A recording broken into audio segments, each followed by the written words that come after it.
the intro, man. The music. Anyway, good morning, beautiful people. It's Tuesday, the 18th of March, 2025. Welcome to TDA, the day after, your favorite news platform and the home of popular culture as defined by you guys, the culture. Of course, like we are every blessed day, hosted by the very best. Good morning, good morning. Good morning, all. Martin Royalty here, as always. Brent in the building. Morning. I want to bring something. Huh? What day? What time of the day is it? Exactly. I want to bring something to both of your attentions. What happened? Because I found it incredibly hilarious. Oh gosh, I'm so scared. Much so that I put it in the Discord. Now I'm kind of loving how the Discord is now going, isn't it? Yeah. I need to have the Real Housewives one. I haven't done it. They have Is anyone watching it before I set it up and I'm talking to myself in there? I have no problem doing that, but you know, they're having their rather not. Their convos and whatnot. You know what I mean?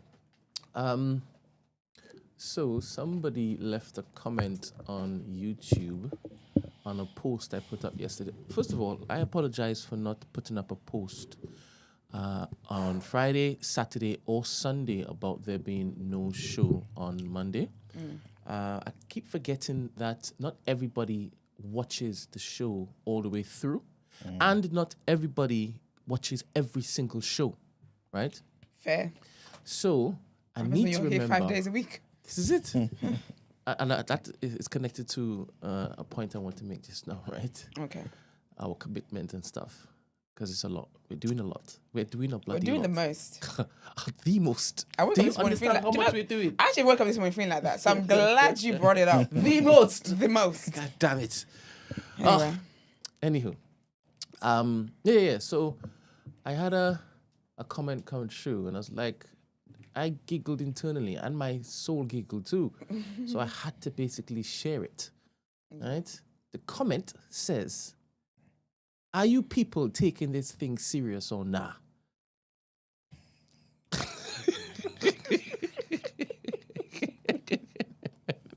This comment was left not by an egg, right? You know, one of those, I've just signed up yesterday. Yeah. Haven't like, even had the time to put my profile picture up. Yeah, them ones there. Like, they just got straight. They had to sign up in order to leave the comment. Not one of those people. No. It's a veteran. I don't even know. But they have their full name, their full handle, and their picture up. Are you people taking this thing serious or not? And it had one thumbs up. Now, I don't know if it is that they thumbed up their own comment. I probably Because you doubt can't it. check just yet. I think someone else has questioned whether we're taking this seriously. I think there might build a community of people questioning whether we're taking this seriously or not. No, When did they leave this comment on? This is YouTube on the post that I put up saying, sorry. No show on Monday. Huh? No show on Monday. Yeah. So, this is the wrong day for this to have been. Because when I woke up this morning, I was like, I'm actually tired. Anyway, so let me get this right. There was no show on Monday. Yeah? And the person's comment was, not, I hope you guys are well. Not, I hope everything is okay with you guys. Not, I hope the studio hasn't burnt down. The screen is gone, the big screen is gone off. We'll come back this now. It was, are you guys taking this seriously? Deep down, there's a compliment in there. A veiled, thinly veiled compliment. But you have to find veiled. it. You have to find it.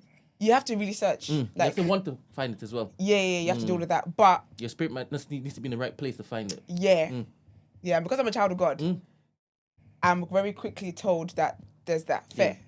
However, though, the cheek and audacity to ask if we're taking this seriously. This is the issue I have with content of any sorts, whether big, small, medium, whatever the case is the entitlement. And you're not allowed to, as a content maker, you're not allowed to call out the entitlement, because then people say, well, we don't have to support you, or they don't have to support you, blah, blah, blah. And I would just call to your attention what I've previously said about that. Because I don't feel like because you support people means that their entire lives is owed to you and they're like in forever debt to you because you support them. That's a very cheeky comment to make.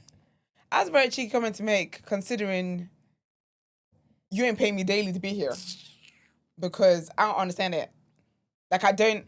You would think that there was maybe like a direct debit transfer that's made by this person every day. And so what we did was just take Monday's one, pocketed it and said, oh, actually, we don't feel like coming in today.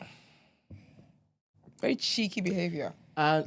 Put a pin in that one, right? Then I went on to Instagram, and I'm not going to say the username, right? Yeah. But there was a username handle who were following 61 people, right?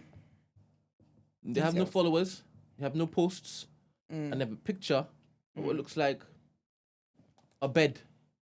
Interesting. On their thingamajiggy, right? Right? Nobody's on the bed. It's just a bed.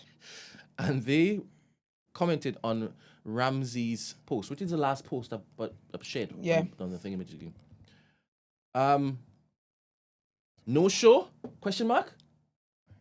So it's unrelated to what Ramsey's posted. No, but so I'm like, oh crap. I this is a reminder to basically put a post up. Right? Yeah. And then I reply saying, being the Christian man I am, of course, born again, saved and sanctified. My apologies, prayer hands. No show today. We're back tomorrow, right? The person replies saying, "Oh my days!" Ellipses. ... Yeah. And then they leave another comment saying, "You know what the dot means, right?" Another comment saying, "Get more hosts for that show, please." X is a little lips in it. I said, churn them in. When batch A is not available, get batch B in, get batch C in, get batch D. Do you know what the way TDA works? There's more. So I say, when are you free?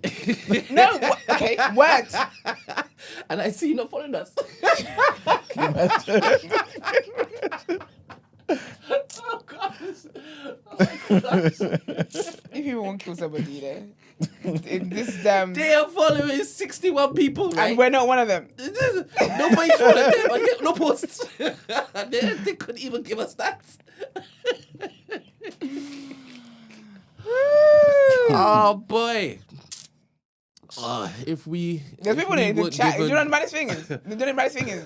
Because I bet when you thought you were gonna bring this to me and Emmanuel live on air, you thought, this is something. There's people in the chat that agree. There's people that agree with these sentiments. Now, fair. Now, why I laugh and say fair? Because when I posted this on Discord, right, I had a couple comments that made me see a different perspective, right? If you tell me, wait a minute. If you tell me it's because you're part of people's morning routine, I don't want to hear it. I don't want to hear it. Do you know what used to be part of my morning routine? Sleep. Sleep used to be part of my morning routine. Sleep. I don't want to hear nothing about Jack Sugar about being part of people's morning routine. All right, let me show you the roll call. All There's right. a few people, right? A few of our favorites. So Ghana Greatness, he put up a GIF. This was the GIF, right? I like this GIF. Right? Okay. What's the words in the gift? The disrespect. Right? Okay, fair. 100%. Ghana Greatness, may God always show you favor. Amen. God make you great. Amen. Greater. Great, okay. He's already great. He's great. Greater. You're right. Life of Budge. Oh, I just here we knew go. as I'm soon as going I to saw say his joke name. because As soon as I saw his name, all right. The people need you back 5 days a week. It hits like crack on a Monday morning. I was like, ooh. I'm like, fair. Right? Fair. Then, Senor. Chai boy. Senor Chai boy. You know who that is? Chichoke. Chichoke. Yeah. It's, You better be on the right side of this. lol. You can't blame nitties doing nitty things. TDA is a hell of a You know And what? I said, okay, my perspective now has changed, right? They have a problem that they have not sought help for. And they can't help but to respond or react in that manner because we haven't given them their fix. Yeah. You know? Like we did this. We did. This is What- us. who was it This that isn't said- us. So, Brent. Is it Cash Doll? Cash Doll said, "Don't introduce me to a vibe you can't maintain." Ooh. Here we are, introducing people to vibes you can't maintain. All right. Mind you, the reason why we can't maintain the vibe is wonderful, but y'all didn't even ask that. They just think we're just lazing about the place. That's fine. Snowstorm. There's more. That's great. Snowstorm says, it's a fair comment, to be frank. To be frank, it's a fair comment. To be frank, that's doubling down. That's doubling down. You could have just said it's a fair comment. Double. To be frank, Double. so don't think I'm joking. Oh man. I'm dead ass when I tell you it's a fair comment. Oh, That's good. We appreciate the support because we have to beg to get to 6K subscribers. You know what I'm saying? These times you can make dummy accounts and make messages. Can you You imagine? can't use that dummy account to subscribe. Can you imagine? Well done. Good job. Good job, everybody. Good job. oh my goodness. All right. I love you all in the room and all Love you too, man. listening. And all listening. Go through that in there. Jokers, mate. Anyway, we appreciate the support though. It would be nice if you guys supported in the ways that we asked you to support. But that's another story for another day. All right. Roll call.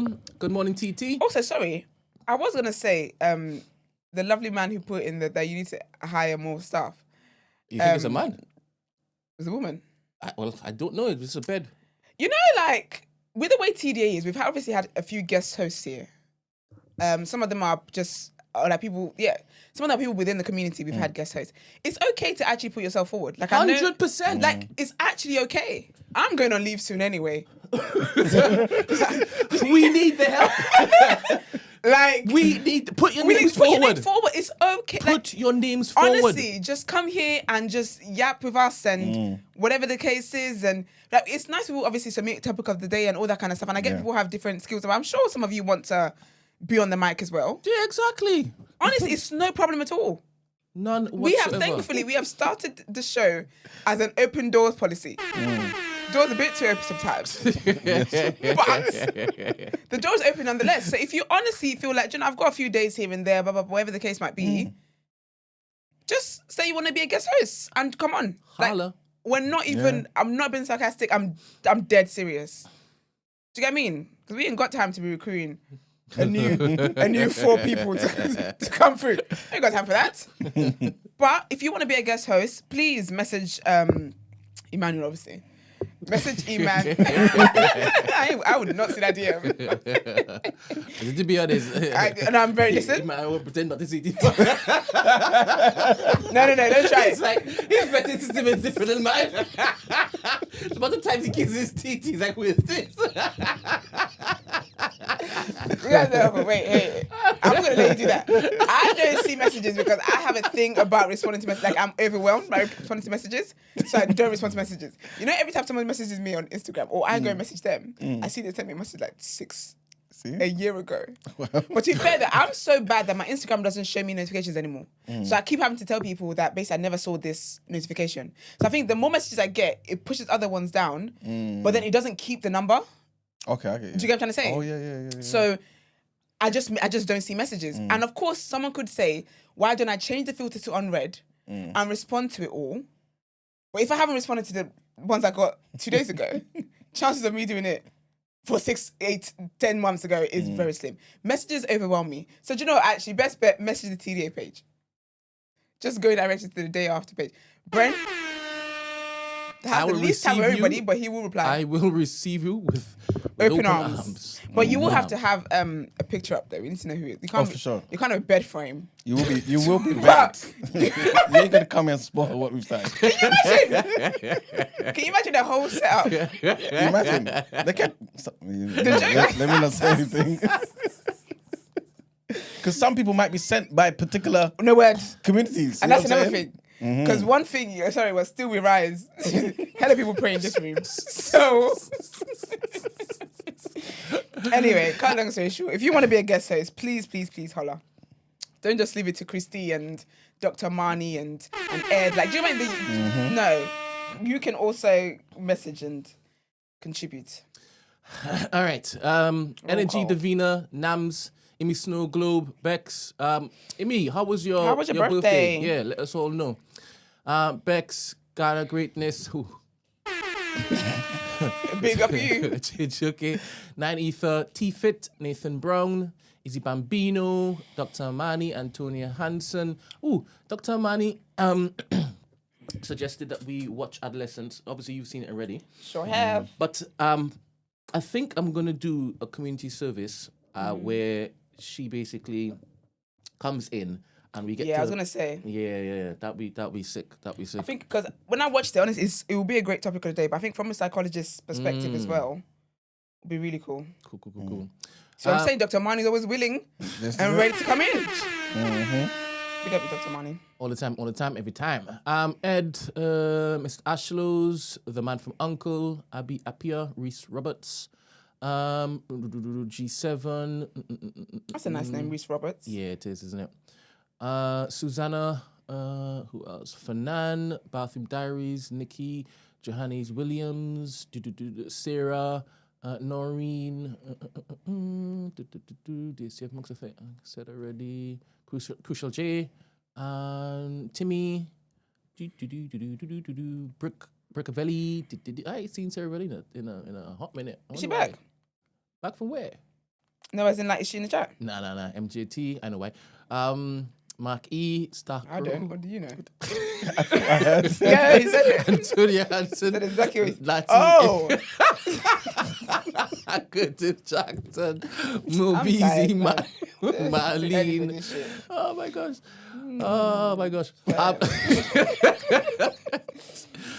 I mean, this is why I think sometimes I'm like fair when I get cheeky comments from the. No, because I can see how you missed What's this. this? I can see. I can see. I can see how you missed this. This is They're like words. I can see. Ness Express. All right, cool. But everybody. All right, let's get into the. I think there's a something to read in the intro. Oh, there is. Yeah, before we jump in it. Let's see. Okay, 1 second. This says, "Hey Brent, I hope you're doing well. Excited for everything to come with TMB in the future. I know all this stop-start to my Spotify listening will be worth it." Sorry, that was the wrong one. Yes, it will definitely be worth it. It definitely will be worth it. Hey, Esther, you know the bee's knees. Is it going to be worth it? Of course it is. Manuel, you know the bee's knees. Is it going to be worth it? Most definitely. All right, then. Thank you very much. I've got a dilemma. Maybe it's even a potential topic on cultural identity. Anyhow, my wife and I are hoping to bring a baby into the world at some point in 2026. I love this level of planning. This is how people should be having kids. Not just have them in like tic-tacs. Love this. In our most recent conversations about our future, wouldn't the gag be if I just had a baby? I've never. Anyway, in our most recent conversations about our future family, the topic came up of culture. As you might remember, I'm mixed, half Nigerian, Ondo to be specific. Big up. Big up Ondo people. Very lovely people. My grandma's sister was from there. And white. I was raised by my white mum most of my life as my parents split when I was 4. I've lived in a mainly white area since I was 11, but did always go to quite ethnically diverse schools. My dad moved back to Nigeria with his new partner when I was 13, and the near 20 years since then, our relationship has dissolved. At this point, we basically only speak on Christmas or birthdays, and probably physically seen him on average once every other year when he's here visiting. So I've gotten very little from him culturally. Beyond him, I've never truly felt embraced by his family members either, except my nana who died when I was 12. I've always been of the assumption that it's partly because I'm mixed and partly because my dad left his first wife for my mum. I've been to Nigeria once when I was 10 with my dad, and it was a very uncomfortable experience from start to finish. Very much was made to feel alienated and an outsider by everyone. Back home, my Nigerian and other African friends always made me very much aware that I was different. So although I've always acknowledged my Nigerian heritage, I've never truly felt Nigerian. My mum always tried her best to educate me on what she understood of Nigerian culture, but in the grand scheme, it never felt like it was enough. Once I became an adult, I felt like I was okay with that and didn't affect me too much. But now that we're speaking about kids, I would love to pass on the culture to my child. But how can I pass on a culture that has never embraced me or that I've never lived or barely been taught? My wife, although sympathetic, doesn't fully understand this as she is 100% Moroccan and raised here by both her parents and is very much strongly attached to that culture. How do I connect with my Nigerian culture? How do I pass it on? Appreciate none of you are mixed, so it's probably a bit difficult to relate to, but I'm open to hearing from even within the community, as I'm sure there's some who could have some ideas also. That is tricky, actually. It's a tough one, man. It's very tough. Do you know what though? I feel like there are groups, there are always like community groups around. And I feel like you probably find them best on maybe Facebook or something. In my mind, that's where they'll post these things. But there's always like community groups, like Nigerian, like I know the older generation, they love like an association. Yeah. Oh my, they love an association. It was my auntie's birthday the other day, and the girls she went to secondary school the girls she went to secondary school with were at the party. And they literally call, like, they take it seriously. They've got an elected president. Yeah. My auntie was a previous president. Then she passed it on to somebody else. Like, they take it seriously. But I think even on a calmer scale, if you've got Nigerian friends, I guess you can learn from them. We spend time with them, spend time with their families. Even see, like, whenever they're going to visit. Just like, oh, can I come with you? Can I come with you and your family? Whatever. There's that. But I think also try and find a community. Go online and see if you can find any Nigerian communities. And it's just people that meet up once in a while, because Nigerians love a good meeting, child. So wherever there's a Nigerian community, I'm sure they'll be meeting up once in a while. And I think just from doing that and putting yourself out there more in that case, you would meet more Nigerians and you'll be able to learn stuff that you would definitely meet someone who's from Ondo as well, able to ask them questions and all that kind of stuff. And just do that. I think it's tricky if I don't know if you're still friends with the people that you said you were back home. Hopefully, because they're older now, they would have a different perspective of not. Because Nigerians do that, man. They, they make fun of people that are lighter. They make fun of everybody. Yeah. You're light, you're skinny, you're fat, you're tall, you're short. They make fun of people. That's just the way they do things, which is not nice anyway. But if you're still friends with those people, maybe try and reconnect with them. And even if you're not friends with them, see if you can reconnect with them and see like, oh, I'm going to come and visit for a while. Like maybe take it at like a little dose at a time. So maybe go out there for a week or something. But I do think there is a way around it. If you want to learn the language, there's so many people that do the tutoring where you can learn the language. If you want to learn language, let me know. Because Sade from She's in a Pod, she actually was learning Yoruba and she had a tutor. So if you do want to learn language, message me. I hope I will see this one. And I will ask her for you who she got her tutoring from and stuff like that. That'll be good. That'll be good for your kids as well when you have them, God willing. But I think you have to just take it in little ways. Even like doing just online researches and stuff like that. Yeah. Maybe even I know it sounds silly, but even watching like Nollywood films. 100%. Stuff like that makes you feel more connected to the country and stuff like that. It just makes you feel more connected. If you can, maybe look up like Nigerian, maybe like people that talk about things that go on in Nigeria, people that maybe cook Nigerian food.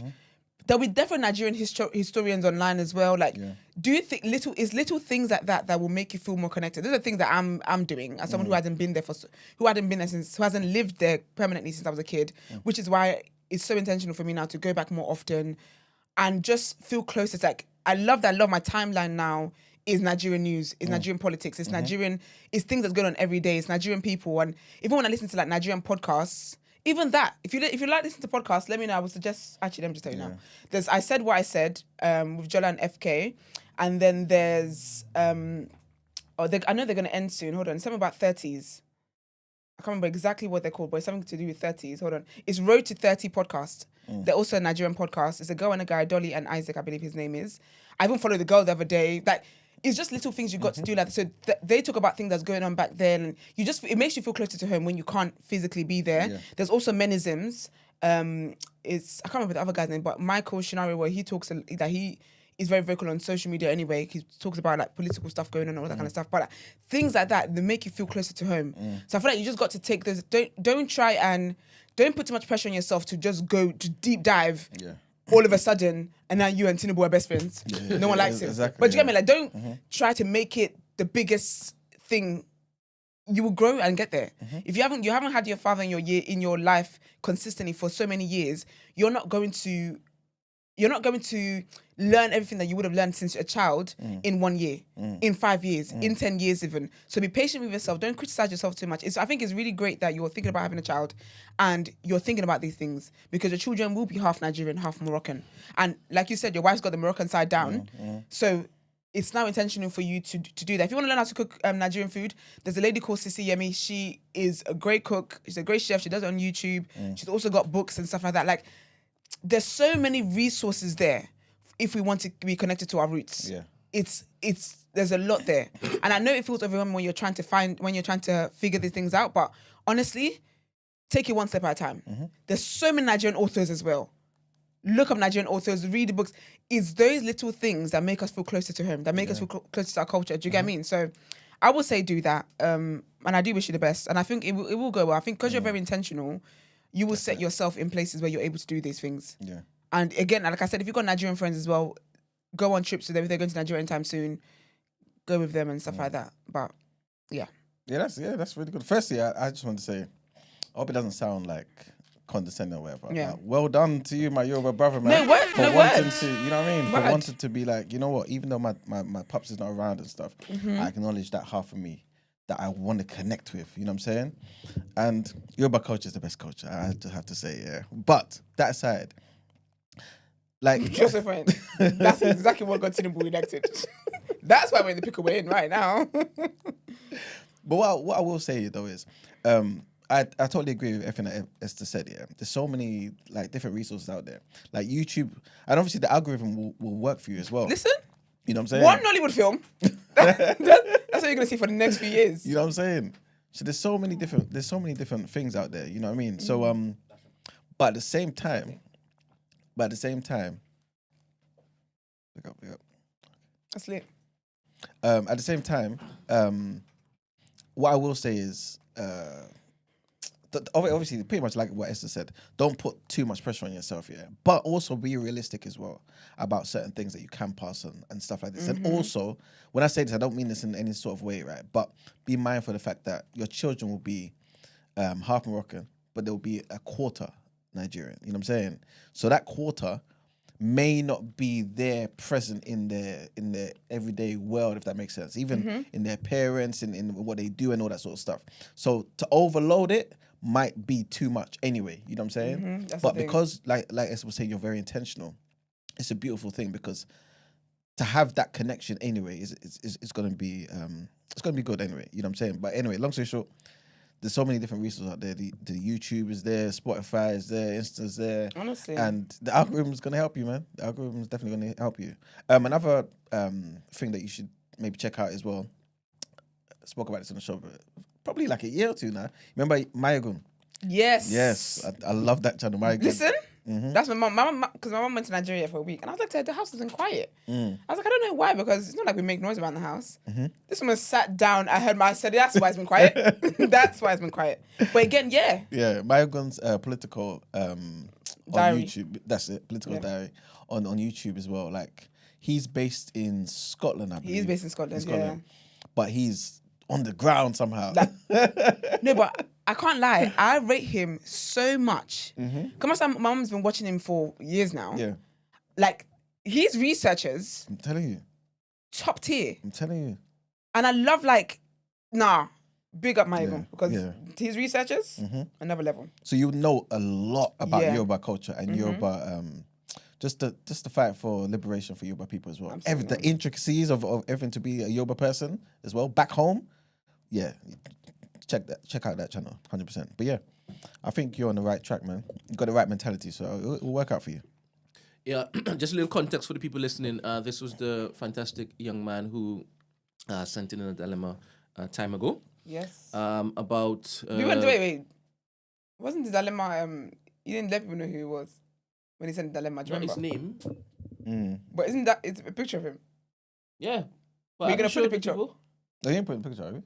No. Oh, I thought that's what you were going to do. No. Oh, okay. No, look, the context is in because they know about this guy Yeah. because we've Yes, had a few yes. dilemmas about him. Basically, it was the guy who was going to get married, and he was questioning whether he should because of his future wife's ex coming back into his life, and they were friends or something. Yeah, they were friends and whatever else. Yeah, and then he tried to drop him out, something like that. But He wasn't sure if we should invite him to the wedding Yes, yeah. and whatnot, and then it was all weird and awkward and whatever else. But then he ended up getting married, and he's gonna have a fantastic, happy, peaceful, blessed life. Yeah, but did the friend come to the wedding or not? Are you telling us you got married? We didn't let us know the friend. I think I he don't dropped him out. think- I think he said. Did you I drop think him he said out? I'm going to. Yeah, because remember he confronted the guy, innit? Oh yeah, and they weren't friends that anyway. Yeah, like he went away for a certain amount of time. Yeah. But he confronted him and something. I think it blew up a bit.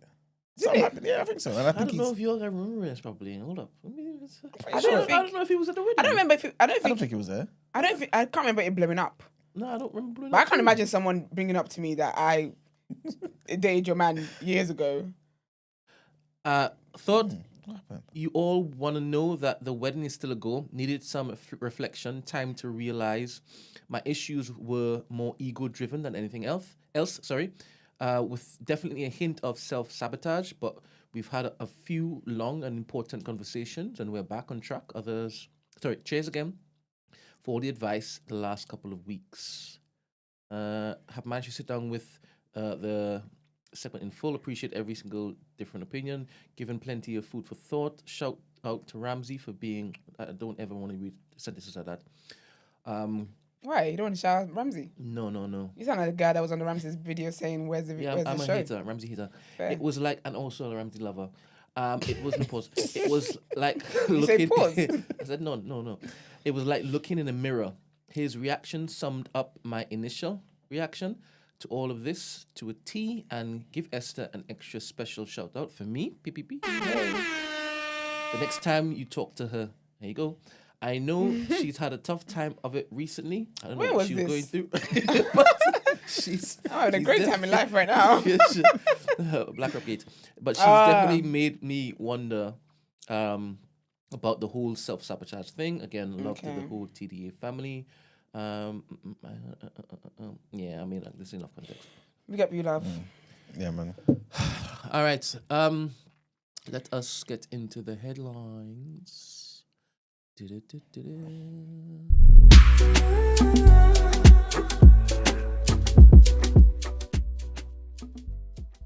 Would it? Actually, this is a Is signature now, this isn't the it? type of change that we want? I feel like it's like you got upgraded there. You got to do like it's like a live band. It's got to be the same thing. Yeah, a live band. But now it's like feels like a live band. If you're upgrading, you might as well. All right, people. So our first headline, trigger warning on this one. According to the Hamas-run health ministry, at least 330 people have been killed by Israeli airstrikes in Gaza overnight. The Israeli military said it was carrying out extensive strikes after talks to extend the ceasefire failed to reach an agreement. It's the biggest wave of airstrikes since the 19th of January, when the ceasefire came into effect. An eyewitness in Gaza City said they unleashed a fire of hell again on Gaza. The office of Prime Minister Benjamin Netanyahu said that Israel will, from now on, act against Hamas with increasing military strength, accusing Hamas of repeated refusal to release our hostages and of rejecting proposals to extend the ceasefire. Hamas accuses Israel of attacking defenseless civilians and says mediators should hold Israel fully responsible for violating and overturning the ceasefire. Next headline, and the Reform UK leader, Nigel Farage, has welcomed 29 councillors who have defected to his party in recent weeks from parties including the Tories and the Lib Dems.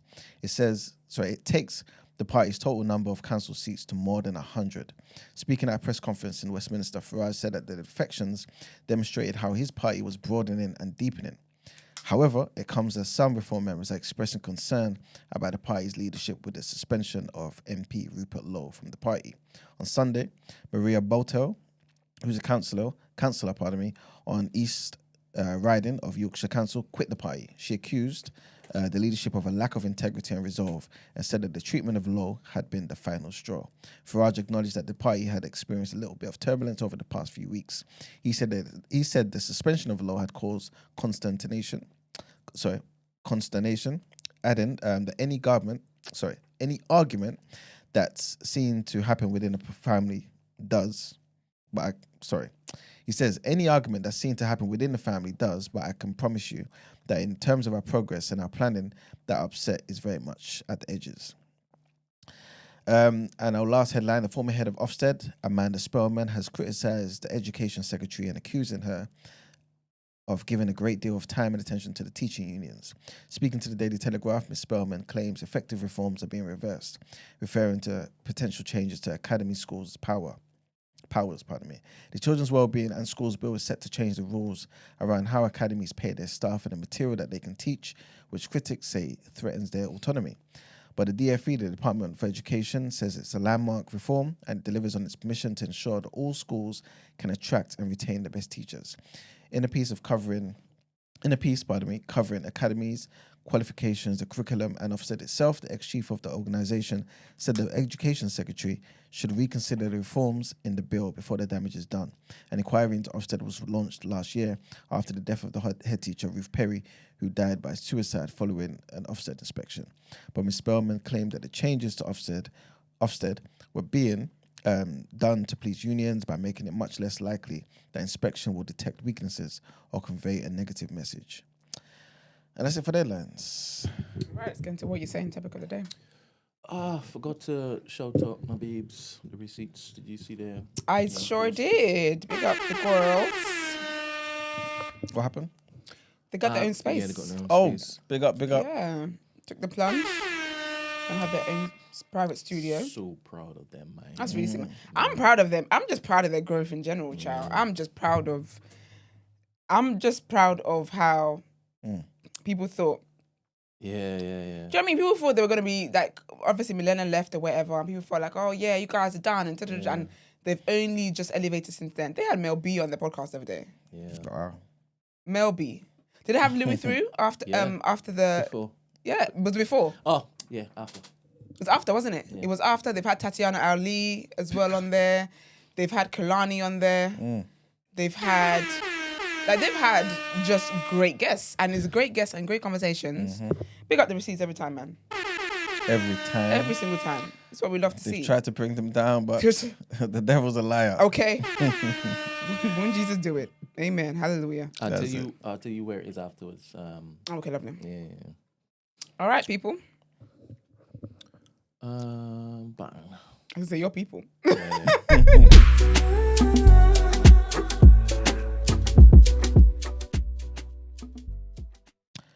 All right, people. Today's topic of the day. We're not going to dwell on it too long, but this was submitted by Marissa. Big up Marissa. Big up Jackie as well. Marissa and Jackie. And this is about anti-natalism. Yeah. In fact, Brent, can you play the clip? But as you're loading up the clip, basically, it's about the idea that those who are childless are potentially the most radical, the most ungovernable, because there's less kids. Or there's no kids to necessarily worry about, and also because it really does, at least from this perspective, throws a spanner in capitalism in terms of the amount of people that can be exploited because there's less people. So this is basically the argument, isn't it?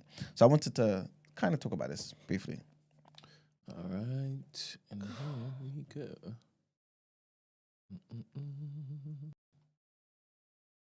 All right.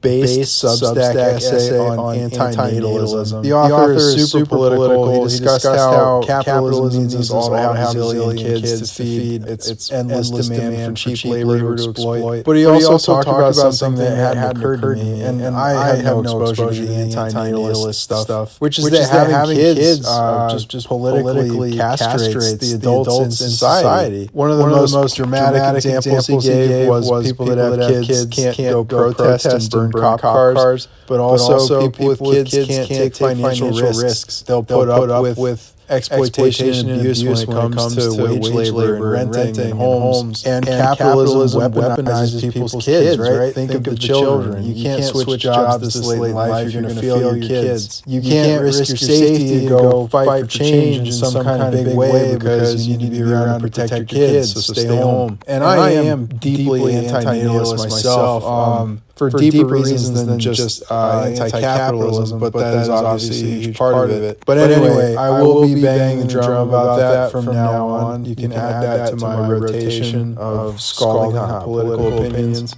I just read the most based Substack essay on anti-natalism. All right, so let me just read out a definition of anti-natalism, yeah? It's the philosophical belief that bringing new life into the world is morally wrong or undesirable, right? Anti-natalists argue that procreation contributes to suffering, environmental destruction, and systemic oppression.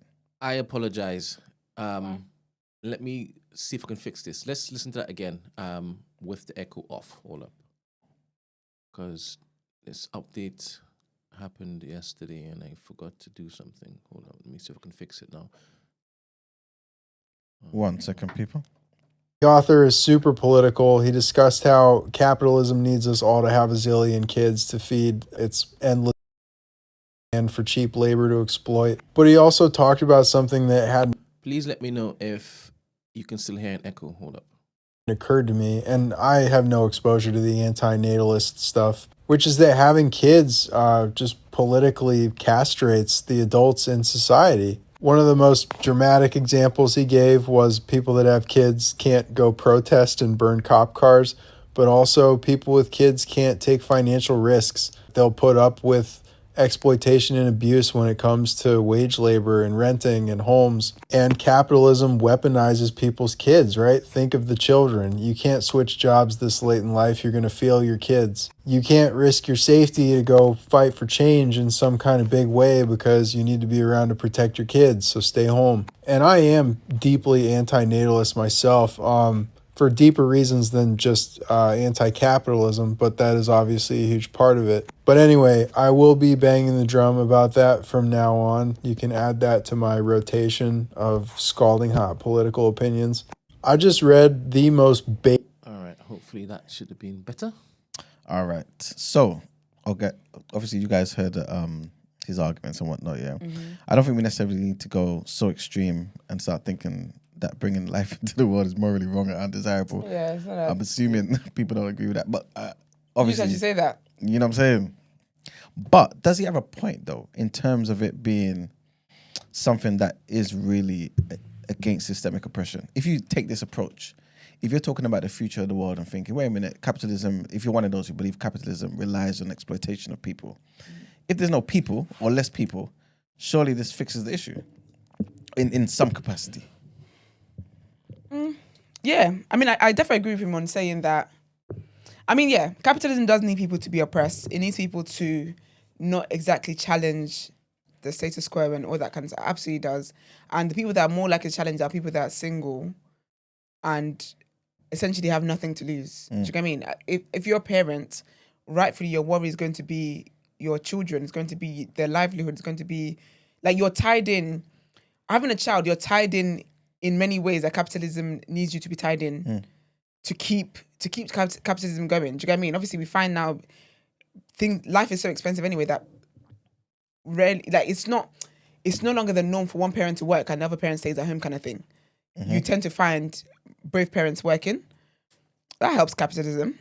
Yep. So yeah, I get what you're saying.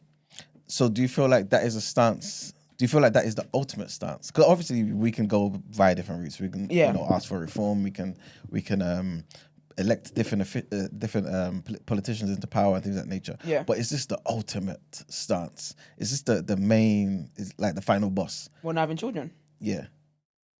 No, I don't think it's everyone's calling. Because at some point, the way the what's that thing called? The population chart goes. If no one has children and people are getting older, at some point the world will end. Let's just say everybody's on code and everybody stops having children in the society, right? At some point it will collapse because when those people die out, then there's nobody there. Yep. Do you get what I mean? And also when you think about like stuff to like pension and all that's like that means you guys will have to literally work until the very end, because then they would know there wouldn't be the people. There wouldn't be a workforce, a younger workforce. I say you would have to be the workforce until you literally drop dead. Well, to be fair, I guess we're kind of going there anyway, with the way the retirement ages and whatnot. But yeah, I think if you're an extremist in that, if you're extremely against capitalism, that's a stance you can take. But I don't see how realistic it is. Okay. For long term. Okay.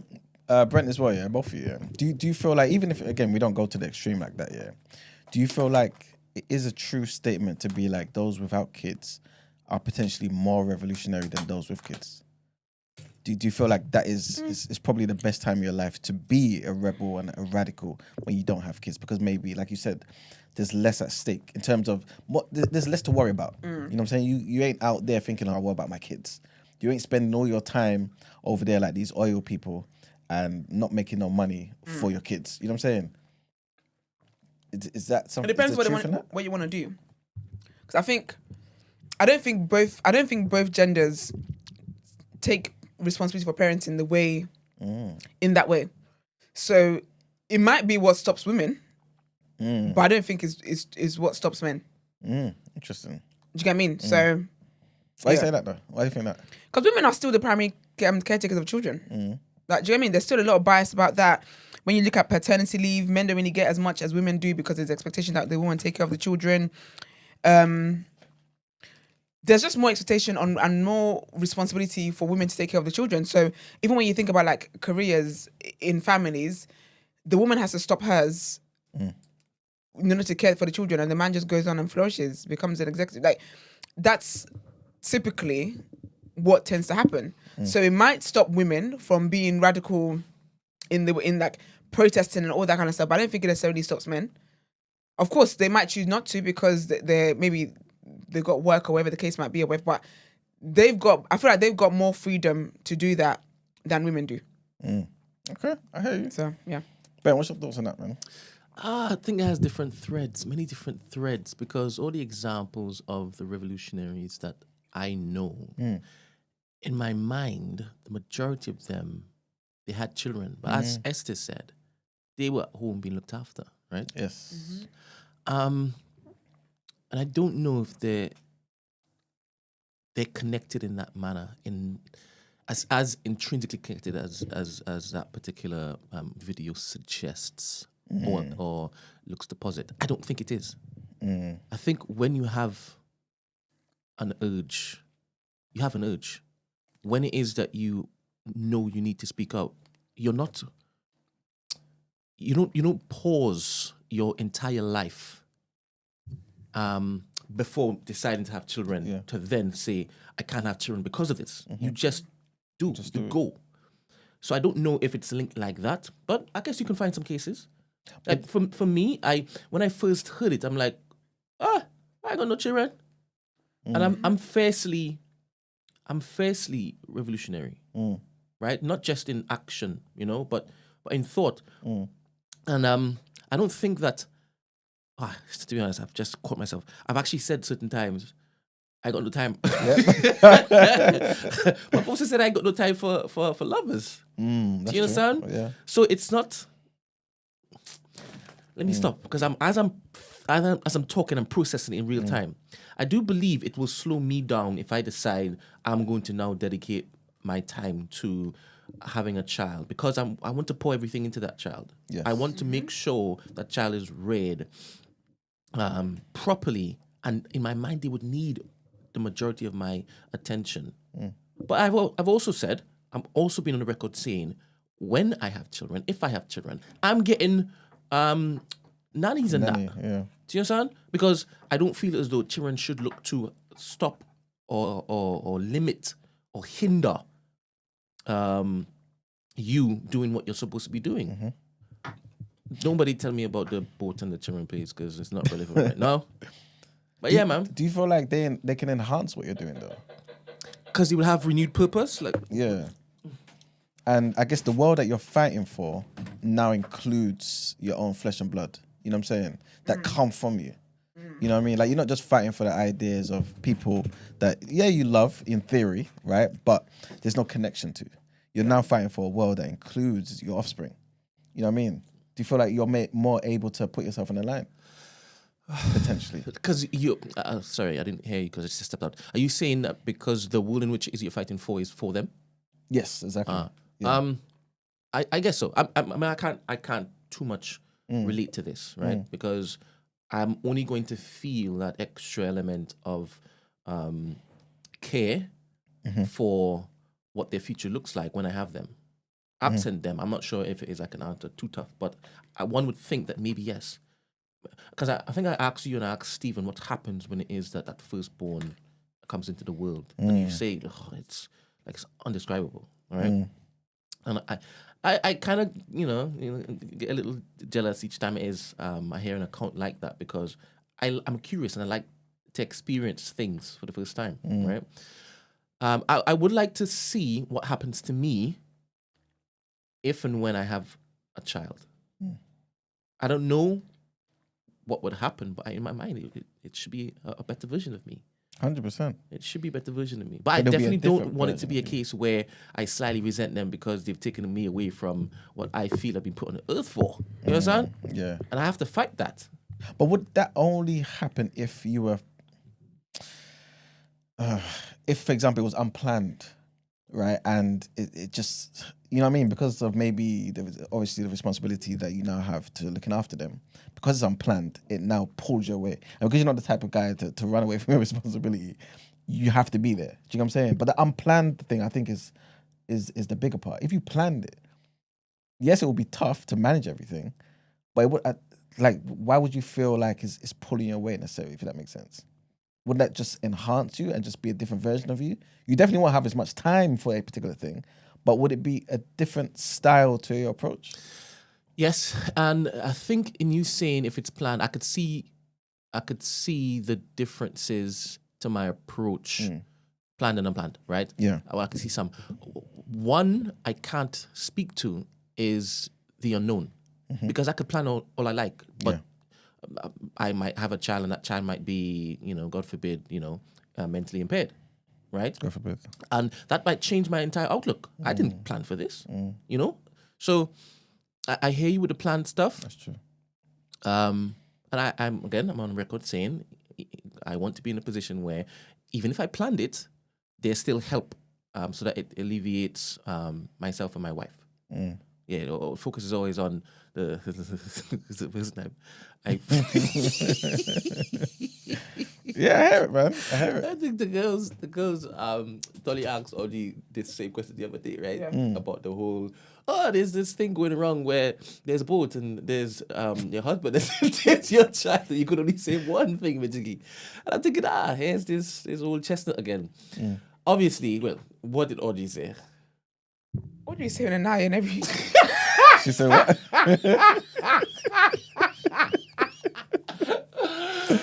The thing is, Naya and her cute self are getting that boat.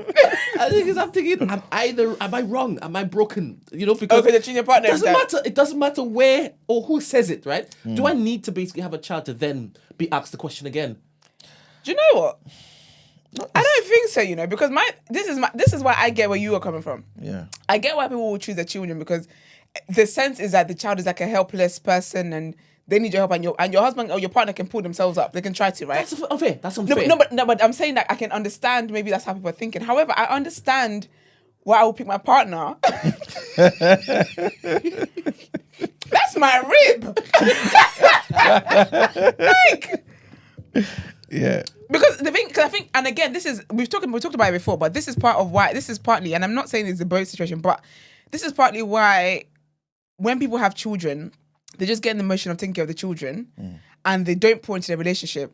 And then once the children grow up and the children no longer need you, now you want to come back to this thing there, but you never nurtured this thing, and so there's no thing there anymore. Yeah. So now there's nothing there for both of you anymore, kind of thing.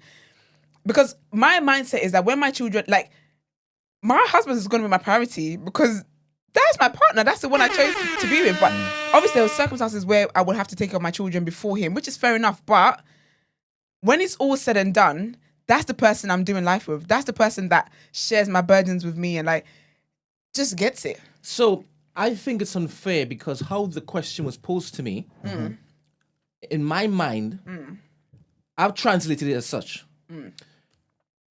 There is no chance for Anyone save themselves? no, there's none. Yeah, Do you understand? Yeah. Because I could understand me looking to save my child if I know that my wife is an Olympic swimmer. Oh, Do you understand? But that's not the question you asked me. That's not the question you So you asked just me. ask, but So even Audrey responded saying, "Nah, he better basically man up and save both of us." I don't. How is that the answer? do you know the reality though? The reality is that you're an honest person. So you know when, because something you asked Brent as well when you said, what was it? Something about if he had the kid, wouldn't he feel like that's the whole world and he's got to fight for the kids and all that crap? What? I think that when it comes to children, yeah, people say these things because you sound like a monster if you don't. But to my ears, you don't sound like a monster. Yeah. Like people have to say people have to say that the greatest moments of their life was when their child was born. People have to say that their life has been nothing but the fullest since they had a child. Meanwhile, they're sleep deprived, can't be able to chase their dreams, knee deep in debt and whatnot because children are expensive and whatnot. Yeah. But oh my gosh, it's the greatest blessing of my life. Yeah. It's okay to say, do you know what? I wish I was more sensible and I planned differently and I would have had this child under different circumstances. Yeah. It's okay to say that. It's okay to say that. But society doesn't allow people to say that. Yeah. So kind of question that you've asked, where it's like, save one. The reality is that when people think about it, they sat down and thought about in their hearts, they might feel deep down, you know, I'd rather save my partner, you know. We could have another kid. We could make another one. But it's not socially acceptable. Unless you're talking to me. You can speak your mind. Always speak your truths. Sometimes I also think they factor in the fact they don't even like their partner like that. Do you There's understand? that. Like, and they don't If you like tell your me- partner, they don't you're tell me saving that that that's person. why they're saying it. They just say, nah, it's definitely gonna be child. But in your mind, you're thinking, I'm looking for an upgrade anyway. Do you understand? Listen. Be honest. Do you understand? Listen, Be if honest, because God is gonna take it- if I'm wildly in love with this particular person, I don't wanna I'm let not you seeing go. anything else. I'm seeing this as yes, something that both of us have made, and love you. But I don't know you too tough. I don't know you. Do you know too so tough. funny? Just so funny. I don't know you. Because when you said, yeah, like, you feel like when your child is born away, like, you said something about like, if the child is born and whatnot, and you feel like you will feel that, like, something about your child. I just thought, in my mind, I promise you, I said, yeah, but what if the child is bad vibes? What if the child is a piece of shit? That's true. What if And that you child is a thorn in your flesh? You would resent that kid, you know. Oh my god. I think it's possible. Yes. I think some kids, you just don't know what, like, you just don't know where they got the spirit from. And I think that's okay. Imagine you saved a maniac. You know, I'll be honest with Oh you. my gosh. And then the minute that the type that would be telling you, hey, you killed mommy. Can you imagine? Can you imagine? Anytime they're saying, wait, why are you treating me like I want you to treat me? I've got You're trauma because you killed mummy. mommy. Nah, man. I wish for the boat situation again. You go in. You next. No, honestly, like when you think like, but it's the thing to do. Is the even when you watch that film, the Netflix one, right? I honestly was watching and I said, this could never be my child. The adolescence one. Yeah. Oh. It couldn't be my child because my child could, if my child did something like that, I'm not your parent. Them free calls, don't use it on me. Like, what are you talking about? What are you talking about? But And that's when people tell you the whole, oh, when she love your kid. It's a demon that you're loving. Sorry, no. you know what? See, all the stuff that you guys are saying, maybe it's because you don't have kids. People say that, but I'll be honest with you, I don't want to have children and lose my senses to the point where I am raising an absolute terror to society 100%. and I'm enabling that behavior. 100%. I see a lot of parents enable foolishness, and I pray I'm never that parent because you're doing nothing.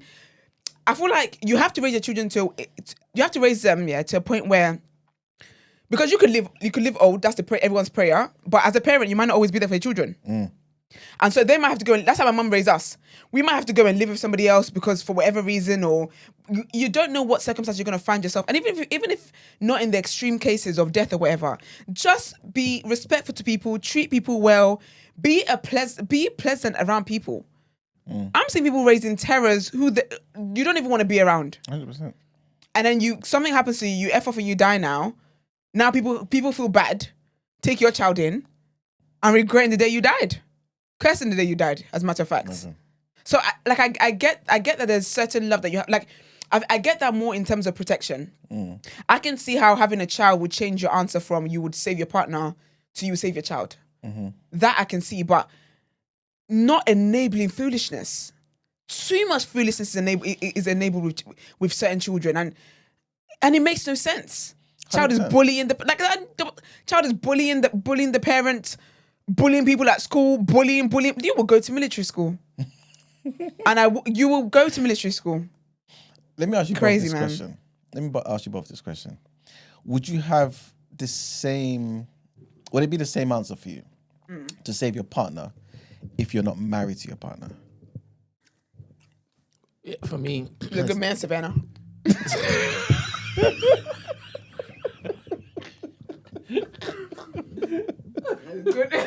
Good man, Savannah. Even I don't like my partner, but I tend to be with people that I like, so it's tricky. I'm gonna let Brent go first. Yeah.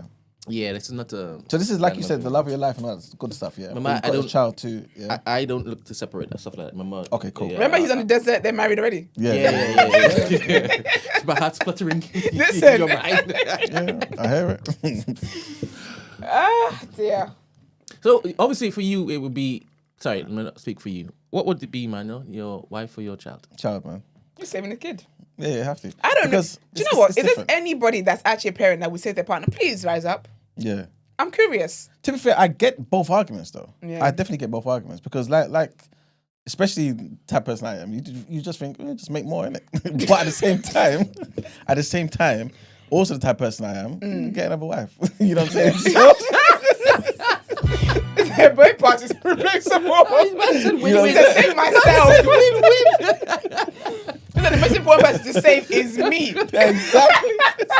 Exactly. I'm the one in the book, right? Oh my gosh. So I get it, but I do feel like, obviously, if I'm misspeaking, you lot tell me, yeah. But before you have a kid, yeah, I think your mind thinks about your partner, innit? The type of partner you're gonna have. And in your head, you're thinking, oh, this partner is amazing. All the wonderful things that you think about a human being that you're gonna settle down with is in your head. You're not necessarily got to the next stage of thinking about all the wonderful things your child will be yet. So I think it's kind of comparing the perfect person that you settle down with just an idea or rough idea of just a human being running around that you're taking care of. But if they both exist now, the perfect version of the partner and the perfect kid, it's hard for you to look at that child who's helpless, who relies on nobody in this world except you to say goodbye and to pick this other person. You know what I'm saying? Like, it's different to me. You know what I mean? Like, something kicks in, I think, when you're having a child, something else kicks in and you think to yourself, you know what I mean? Like, it's only you. You know how deep this is? I just keep imagining, like, saving your partner, and let your child, like, go towards it, like... Jesus is waiting for you. Oh my goodness.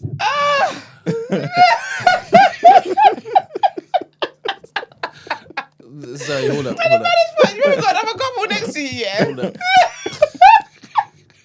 You haven't got another couple next to you.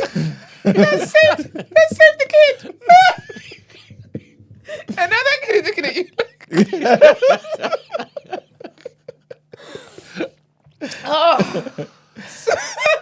Oh man. Yeah, for your trigger warning because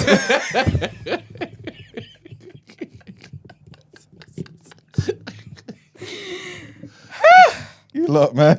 I'm definitely childless. You can tell.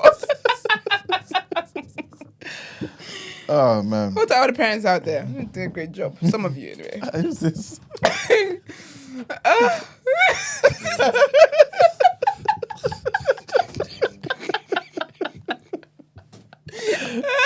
Yes. Oh man. Honestly. Every time, God. I say funny, you should have come here 5 minutes before this would have been happening. We would have did a trigger warning banner. Look at all the parents out there. You're doing great. Yeah, man. Again, some of you. All right, I think we can wrap it up there, man. Yes. Okay. I'm gonna get some interesting comments tomorrow. And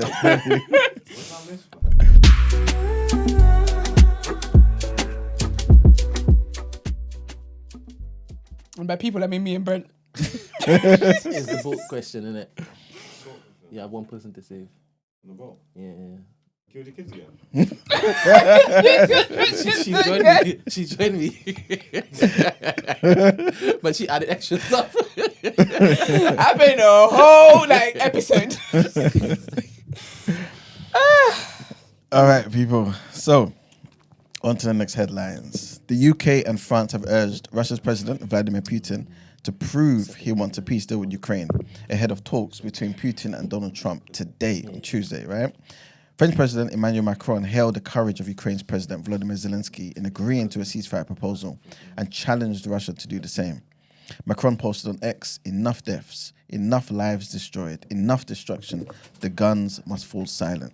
It's very convenient now that Macron and all the rest of these people are saying this. When Trump was saying it, people was acting like this guy's an animal and stuff. Anyway, UK They're all Foreign the same, Secretary, man. They're just all in different font. 100%. UK Foreign Secretary David Lammy said Putin should agree to a full and unconditional ceasefire now, telling MPs that he had seen no sign that Putin was serious about a peace deal. He warned that the UK and its allies have more cards that we can play to help force Russia to negotiate seriously. The White House sounded a more upbeat tone on the eve of the Trump-Putin talks, which will take place by phone, saying peace in Ukraine has never been closer. White House Press Secretary Caroline Leavitt told reporters on Monday that Trump was determined to secure the peace deal. Her name is Leavitt. Yeah. Nice name. Unless I pronounced it wrong. Next headline. In a post on his Truth Social platform, the US President Donald Trump warned Iran that its support for the group, the Houthis, must end immediately. So the Iran-backed Houthis reported a series of explosions in Yemen's capital, Sana'a, on Saturday evening. The Houthi-run health ministry said in a post on X that at least 31 civilians have been killed and 101 others injured, most of whom are women and children. Images shared online showed black smoke over the area of the city's airport complex, which includes a sprawling military facility. Mr. Trump said that the strikes were over the group's attacks against the ships in the Red Sea. He also said, "Your time is up and your attacks must stop starting today. If you don't, hell will rain down upon you like nothing you have ever seen before." All right. The president said Iran would be held fully accountable for the actions of its proxy, adding, "And we won't be nice about it." The strikes come days after the Houthis said that they would resume attacks on Israeli vessels sailing in waters off of Yemen in response to Israel's blockade on Gaza, although there have been no Houthi attacks reported since then. And our last headline, Judge Carl Nichols ordered documents relating to the Duke of Sussex US visa application to be released as part of the ongoing Freedom of Information request. The FOI request, pick up the FOI and the NOI, but this is Freedom of Information. Their request was brought by the conservative US think tank, the Heritage Foundation, which alleges that the Duke may have concealed past drug use and that should have disqualified him, from obtaining a US visa. The judge also ordered the US Department of Homeland Security to release a redacted version of the documents no later than Tuesday. This according to court filings dated the 15th of March. However, in September 2024, the same judge previously said that the public did not have a strong interest in the disclosure of Harry's immigration records, but the Heritage Foundation wanted the judgment changed. It questioned why Harry was allowed in the US in 2020 after the royal referenced taking cocaine, marijuana, and psychedelic mushrooms in his book, Spare. So what, people in America don't take drugs, don't do drugs? They're working overtime to try and make us hate them. We can never hate them, mate. Didn't Americans create drugs? There was a whole war on drugs over there. So, allegedly. I just assumed all the party Jokers. drugs. I thought they're the ones From who just them. made it, innit? We just love doing those things. For real. Yeah. Yes, that's it for the headlines. Is that a fair shout? Is that a fair shout? I don't know. Who made crack? Americans. They probably made coke. They probably found. You can make crack, you can make anything. They probably found poppies and made it to heroin. All them jazz man. Poppies, doing that's China and them. Yeah, the heroin. Opium. Opium. Yeah, but it was Is it? opium. He It refined it was and in a that. different form. I think they probably refined it and made it, perfected it. Ecstasy. A lot of the drugs just sound like Americanized. Yeah. I think the only drugs that's like not like weed. Obviously, God made that. What? He said, No, it's natural. It's a plant, innit? It's from the There's earth. a plant, yeah. You know what I'm saying? So, I don't know. Boy. fair. All right, that's it for headlines. Time to pay the bills. All right, let's get into Word on Road.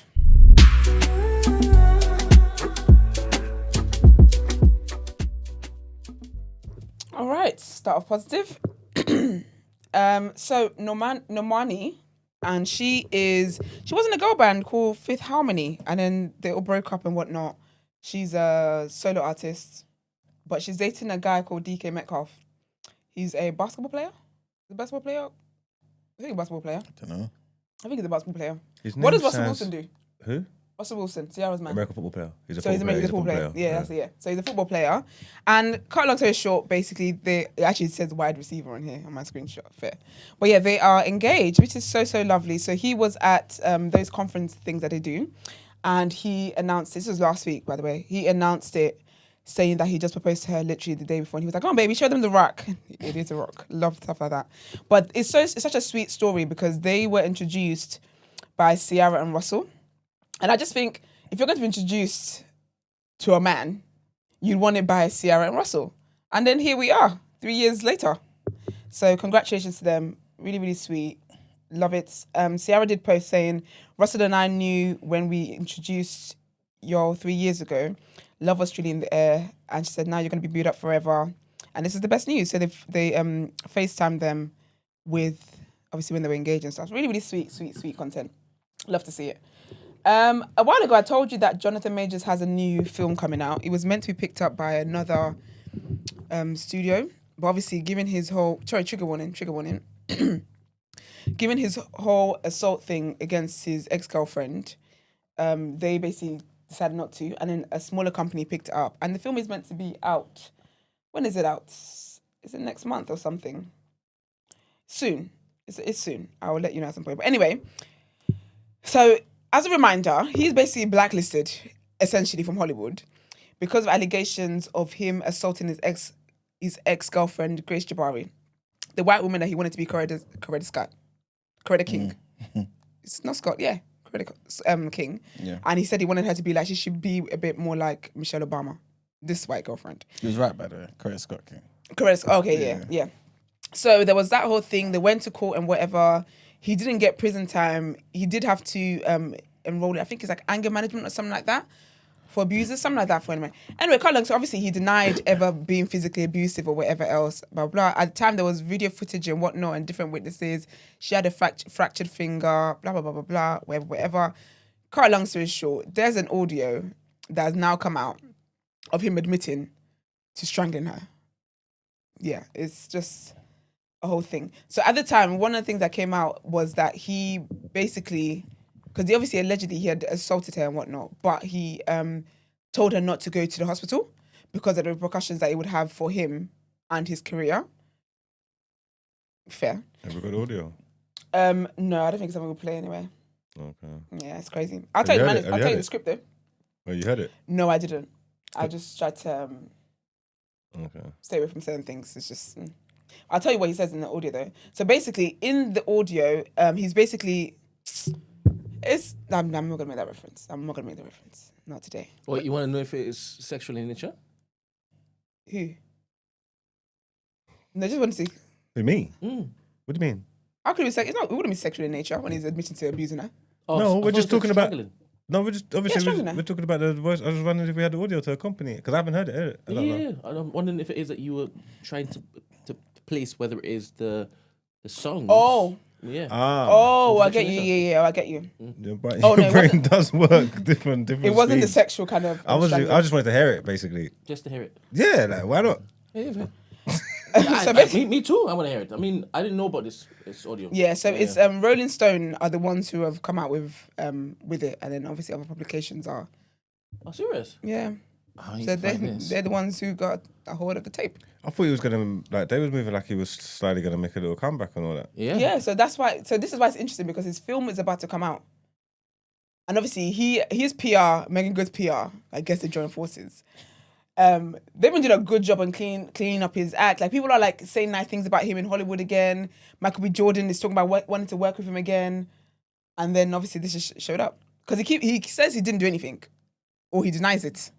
So there's someone in the behind the scenes saying, nope, you're not going to deny it. But basically in the tape, in the audio, you hear he basically says, I'm ashamed I've ever he's basically saying that he's ashamed for what he did.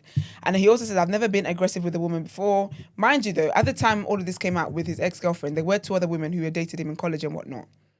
Were they white as well? I can't remember. But they also came out and said that they had, one of them said she'd dealt with emotional abuse and stuff like that from him and mental abuse, something like that, allegedly. And another woman came out and said he's been physical with her as well, allegedly strangled her and stuff like that. So, yeah. So he says, and here, I've never been aggressive with a woman before. I've never aggressed a woman. I aggressed you. And then she goes on to say, you strangled me and pushed me against the car.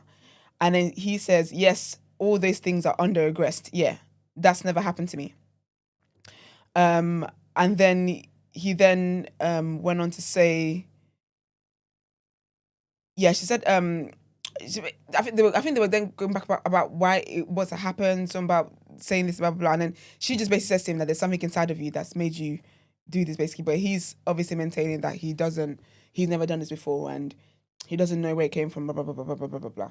Is he admitting to being like the aggressor No, in the situation though? he's admitting to physically attacking her. So she says that you strangled me, you pushed me against the car. And he said, yeah, like that's what aggressed means. So not aggressor. Let's Google what aggressed means. Aggressed meaning. Well, I guess being aggressive with her. yeah, because obviously Yeah, so to attack or behave aggressively towards or initiate a conflict with somebody. yeah, so he started it, so he strangled her basically. It weren't like he was trying to she's trying to defend himself and like he used strangling as a lesser form rather than like striking her or something like that. He was actually one starting it basically. He was being aggressive towards her. Because apparently what the whole incident that actually happened was, I think they were arguing inside or something like that, and then she then was leaving, and then he then dragged her back. Oh. So it was like a, what were they arguing about again? They were arguing about, I can't remember what they were arguing about. I can't remember what the argument. And this is different to the phone one. But they were arguing about something, blah, blah, blah. And then she walks away and just like basically tries to leave and whatever else. Then he pulls her back in, allegedly strangles her and whatever else, pushes her against the car, and then literally like forcefully carries her back into the hotel or something like that. This might be the nail in the coffin for a minute. I don't know. But yeah. But then a couple of the other exes who talked about the whole, because he basically had to do a 52-week in-person domestic violence therapy program thing. But then his other exes were like, what's that gonna do? Like, how do you know that someone has changed from doing a 52-week domestic violence therapy session, basically? But we'll see what comes with this. Obviously he's people were asked for comments and they made no comments. When he's been promoting his new film, he hasn't, and he's been asked about that. That's not something that he's spoken about, the whole assault thing and whatever else. And I believe she also just wants to move on from it and hasn't said anything else. But yeah, that's what's out there about Jonathan Majors at the moment. And then lastly, UMG, which is Drake's label and Kendrick's label, to be fair, have basically clapped back at Drake. Well, not clapped back, but they basically filed a motion for his lawsuit to be dismissed. It's embarrassing because they basically said that he's upset. He's a sore loser. Let me read you parts of what they said. They said that he's only suing them basically because he lost a battle rap, and he took legal action to solve his wounds. They said he lost a battle rap that he provoked and in which he willingly participated. Instead of accepting the loss like the unbothered rap artist he often claims to be, he has sued his own record label in a misguided attempt to salve his wounds. He said the plaintiff's complaint is utterly without merit and should be dismissed with prejudice. They also said they find it hypocritical that less than 3 years ago, he criticized prosecutors using artists' creative expressions against them, saying that he criticized prosecutors using artists' creative expression against them and trying to be in court, basically saying that rap lyrics are facts. That's what his label is saying. So they're basically saying that if you did that less than 3 years ago, why are you here then acting as if you're a real life pedophile? If you know you're not a pedophile and it's just rap lyrics, then why are you so upset? They says that his unjustified claims against UMG are no more than Drake's attempt to save face for his unsuccessful rap battle with Lamar.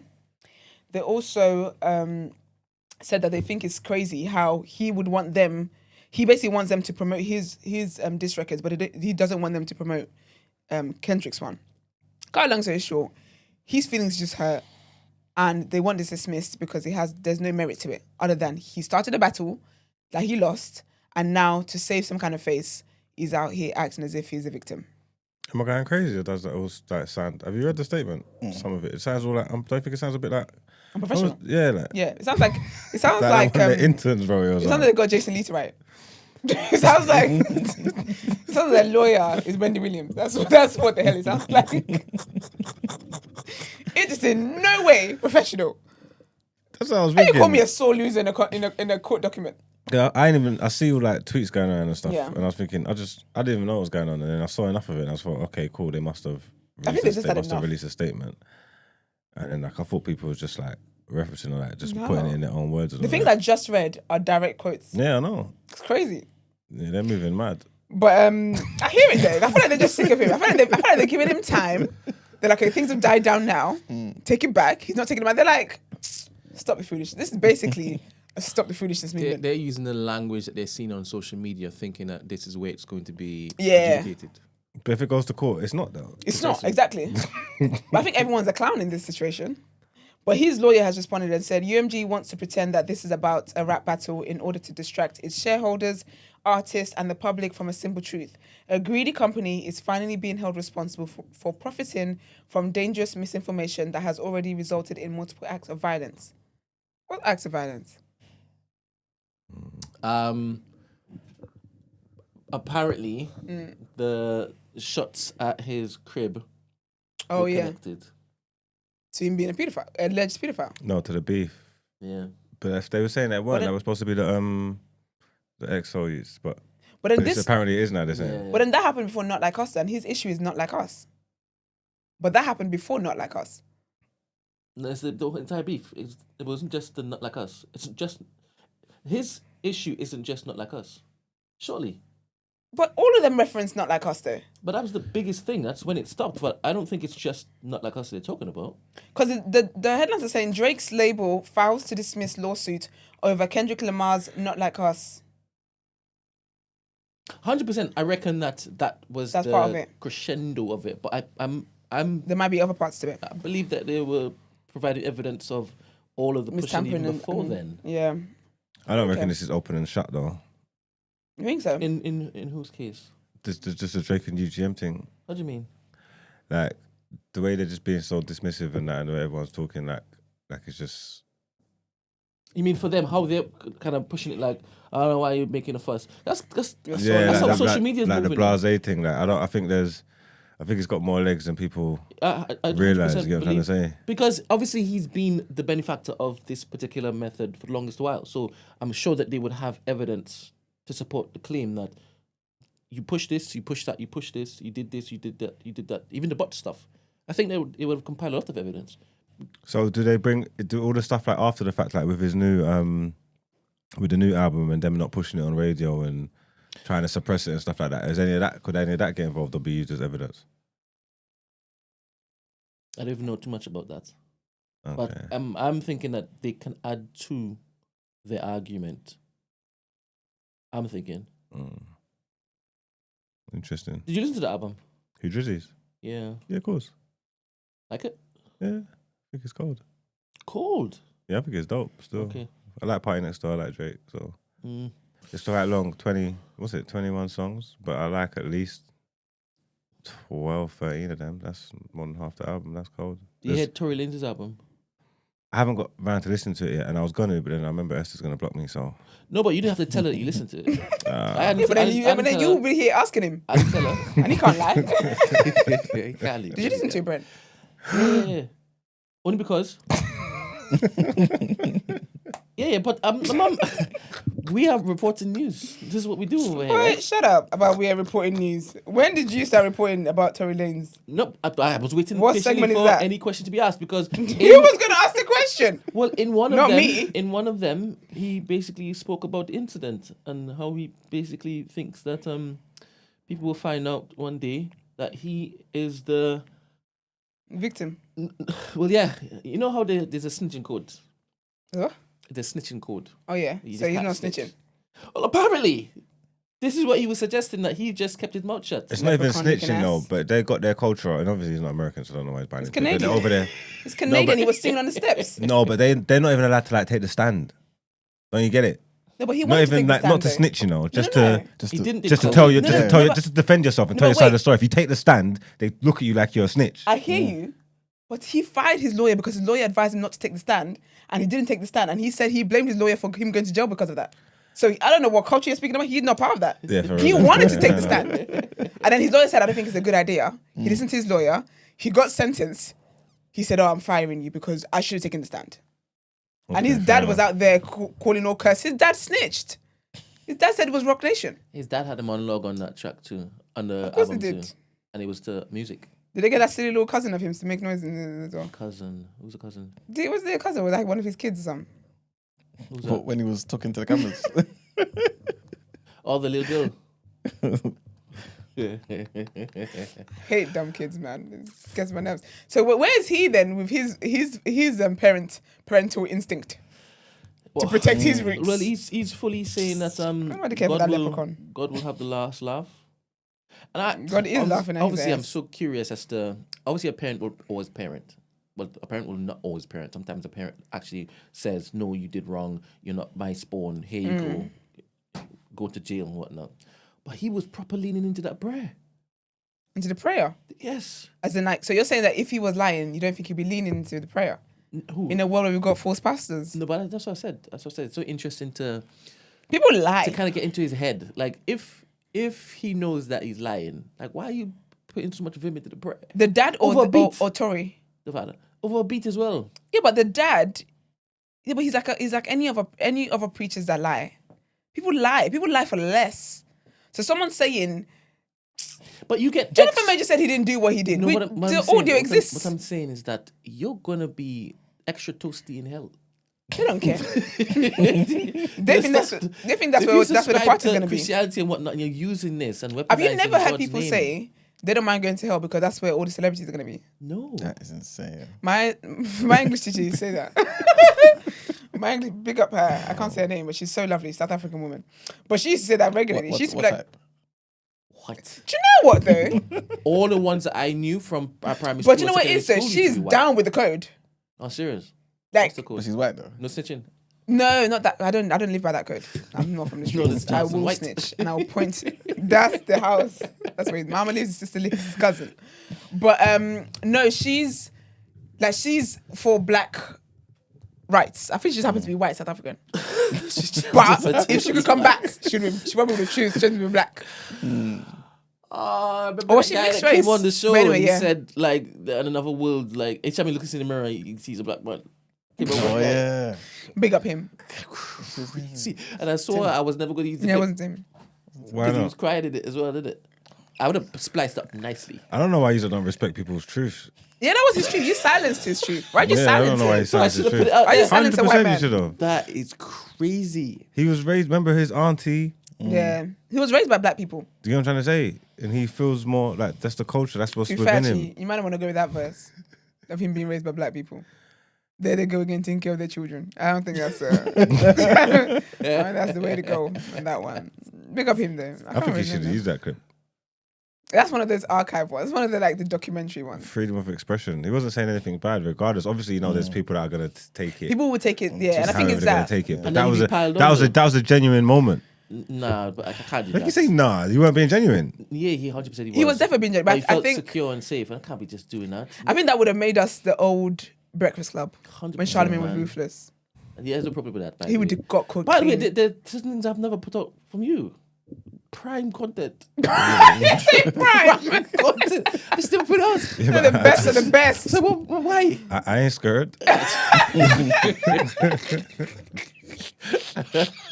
You silly boy. Anyway, yeah. So Drake's lawyer is upset. UMG are happy in doing that. We'll see how it all unfolds. To be fair, but it's just a mess all round. But yeah, let's get into people's channel.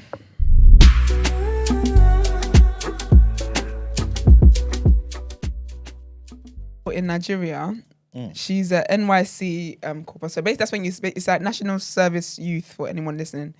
And she basically she did a TikTok video talking about how, because inflation there is mad, it's crazy, and she's basically complaining about just the state of Lagos, the state of the country, the economics, the inflation, like just how bad things are. How she went shopping, and how much it's paying for like a crate of eggs now, and how much rent has gone up. But then obviously with the youth corpers, they get paid 33,000 naira a month.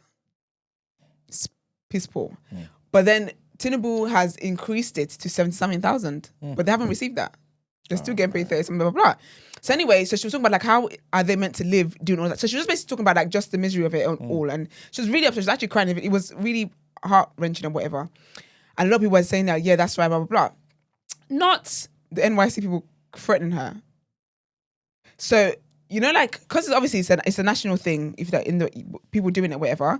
In several group chats, they were saying that the leaders or whatever were basically saying, who knows this girl? We need to get in contact with her. They were able to get her phone number, and they called her threatening her that she can't speak about. So she said, oh, Tinubu is a terrible governor, terrible president. Oh wow! And they basically said you can't speak against the government. So you need to take it down, blah, blah, blah. And obviously she was like, no. So she posted up, and she posted part of the conversation with the woman was blah, blah, blah. So it's basically started a whole thing at the moment. And then she said that if everyone, she's like, and she also said Lagos stinks. And people were like, what do you mean Lagos stinks? The whole thing. And obviously within the people are doing the tribal stuff where they're like, oh, you know, she's Igbo anyway. Why would she say that? Blah, blah, blah, blah. And people are still supporting Tinubu, even though they know that the circumstances are mad. Yeah. But it was a whole thing where they basically told her to report to the office on Monday. I don't know what they were going to do, but she's now got lawyers with her because how are you threatening her? Yeah. And then Peter Obi as well, he's spoken out in favour of her. Atuku's spoken out in favour of her. But people are like, you can't silence people talking about the government. So she was saying how, one of her videos as well, the post one, she said how if everyone was to every single day rant about difficulties and the inflation stuff like that, she's like, the government will be forced to do something. And so now there's a whole 30-day rant challenge. Oh, serious? Yeah, and there's a hashtag of Tinubu is a terrible president going around. Wow. It's crazy. And then his son then had a speech yesterday. I never heard that boy speak, and I never want to hear him speak again. And he's talking about how people are just basically hating on his dad and whatnot. It's crazy. It's all crazy. It might start another riot, actually. I'm going to look into that. I think if people carry on going, it might actually start a whole thing. Because people are sick of it. It's just horrible. It's a shame, man. It's a shame. Yeah. One day Africa will sort itself out. Boy. But here in the UK, there's some issues as well, man. Of course. So last week, I believe I spoke about changes to the welfare state system.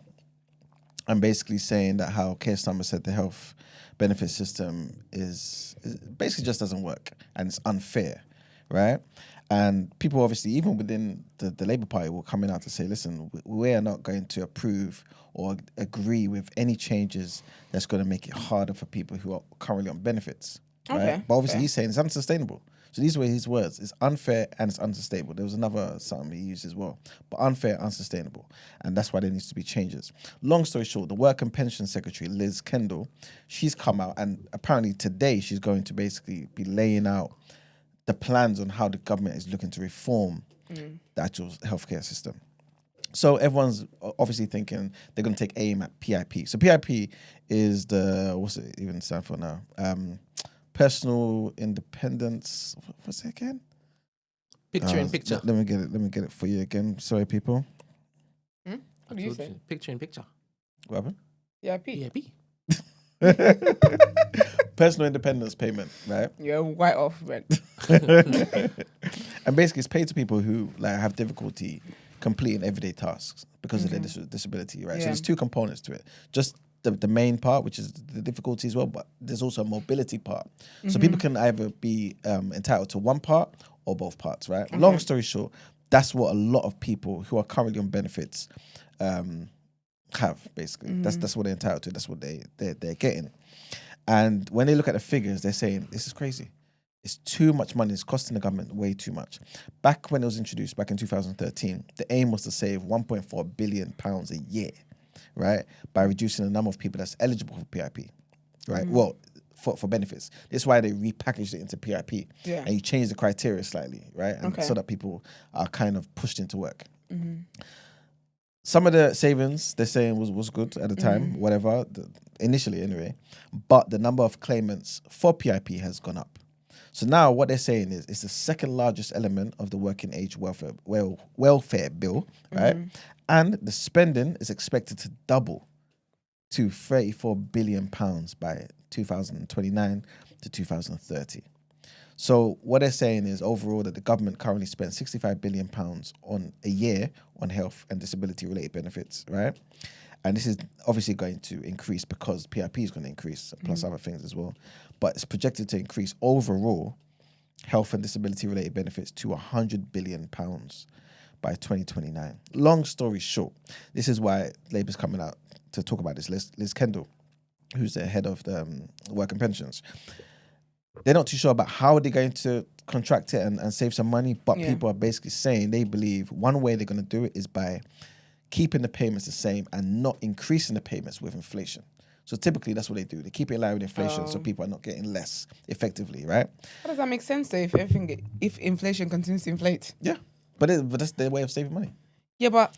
You know, it's bad. They say this though, but where exactly are the jobs? People are struggling to find work. Yeah, but they would say there's enough work out there and people are not working hard enough at finding work. You know what I'm saying? And like that was basically one of the arguments as well, I believe was made last week. And this is what I was saying to everybody. This is exactly what the Tories would have done. There is no difference between the right and the left, like when it comes to certain things. Just the way you do certain things, that's all. But it's essentially you're going to go to the same place, end up in the same place. Another option is they're looking to tighten the criteria. It's a similar thing they did back in 2013, but they're looking to tighten the criteria and changing how they score it so that the number of people who qualify for PIP goes down. So that's what it's looking like. So obviously, again, people are hearing this. We don't know exactly how it's going to be laid out. It should be laid out in detail today when Liz Kendall speaks about it. But people within the Labour Party are opposed to it. This country loves distractions. They love anything that creates some kind of propaganda as to what the issues and why we are in the issues that we're in is. So, for example, this whole benefits thing, the way they talk about it, it creates it has a negative stereotype. Yes. When you say benefit, the next word that people would think is benefit thieves because they've made a whole thing about that being the case. But they could spend money a lot more sensibly in other places that wouldn't affect that. Stop giving 100%. Money to Ukraine every other Tuesday. Yep. You save way more billions than you're going to save cutting disability checks. They love to just distract with false issues. Yeah. Not saying this is not an issue, but the money they're going to get from this is not as much as they would get if they just stop giving money to Ukraine every other day. And knowing them, the money they'll get from this, they'll give to Ukraine. So what difference will it make, really? It's crazy. So that's the plan anyway, but I'll be able to give you guys more information when the secretary speaks about it. I also wanted to mention that Tesco now, they've agreed to raise their wages. So they're raising their wages by 5%. So that will take the hourly rate to £12.45p from the 30th of March. And that's up by 43p, right? So that's the 5.2% that Tesco's looking to lift it. But I know people probably saying that's not good news anyway. I'm upset with Tesco at the moment anyway. My gripe with them is different. Very upset with Tesco. We're going to get into that. We get into it. But what I was trying to say to the people is also, even though they're giving the 5.2%, they're taking away the bonus for working on Sunday. You're meant to get double time on Sunday. Not it's anymore. the Lord's Day. Not anymore. So no extra pay on Sunday. That's silly. That's inhumane. I don't know what the union was thinking. I really don't know. What kind of deal is If that? there is a bloody union. Well, the USDAW, that's the name of the union. That's a very stupid deal. Yeah. So what are they getting paid at the moment, do you know? So 5% increase. £12.21, I believe. And they're going to go to £12.45? No, it's £12 and 2p. At the moment? Yes. And it's going up to It's going to go up £12. to £12.45. Yeah. Oh, ew. And this is nasty. And they've taken double pay from Sundays. Yeah. I'm not too sure if they were getting double pay. They were getting extra though. No, because I worked in Tesco as a kid. Double pay? Okay, cool. I said as a kid. I must be 30, it's crazy. But anyway, yeah, I'm sure it's double because it's a Sundays. Either double or time and a half. Time and a half, yeah. Something like that, anyway. But I think it's double. Actually, maybe it's not. I think it's time and a half. Actually, it's time and a half. That's crazy. Yeah, it's gone. Well, it will be gone. From £18 something to now a standard £12. That's got to be legal though. Because that's why they've got shorter hours on Sundays.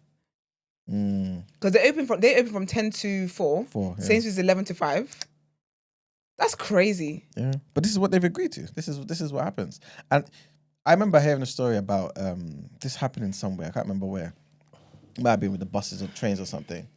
Where the union basically was given option of increasing the wages or giving them a bonus. You never give them an or. Sorry, what it was is either we give you a bonus, right, and we take away your extra pay on the Sundays.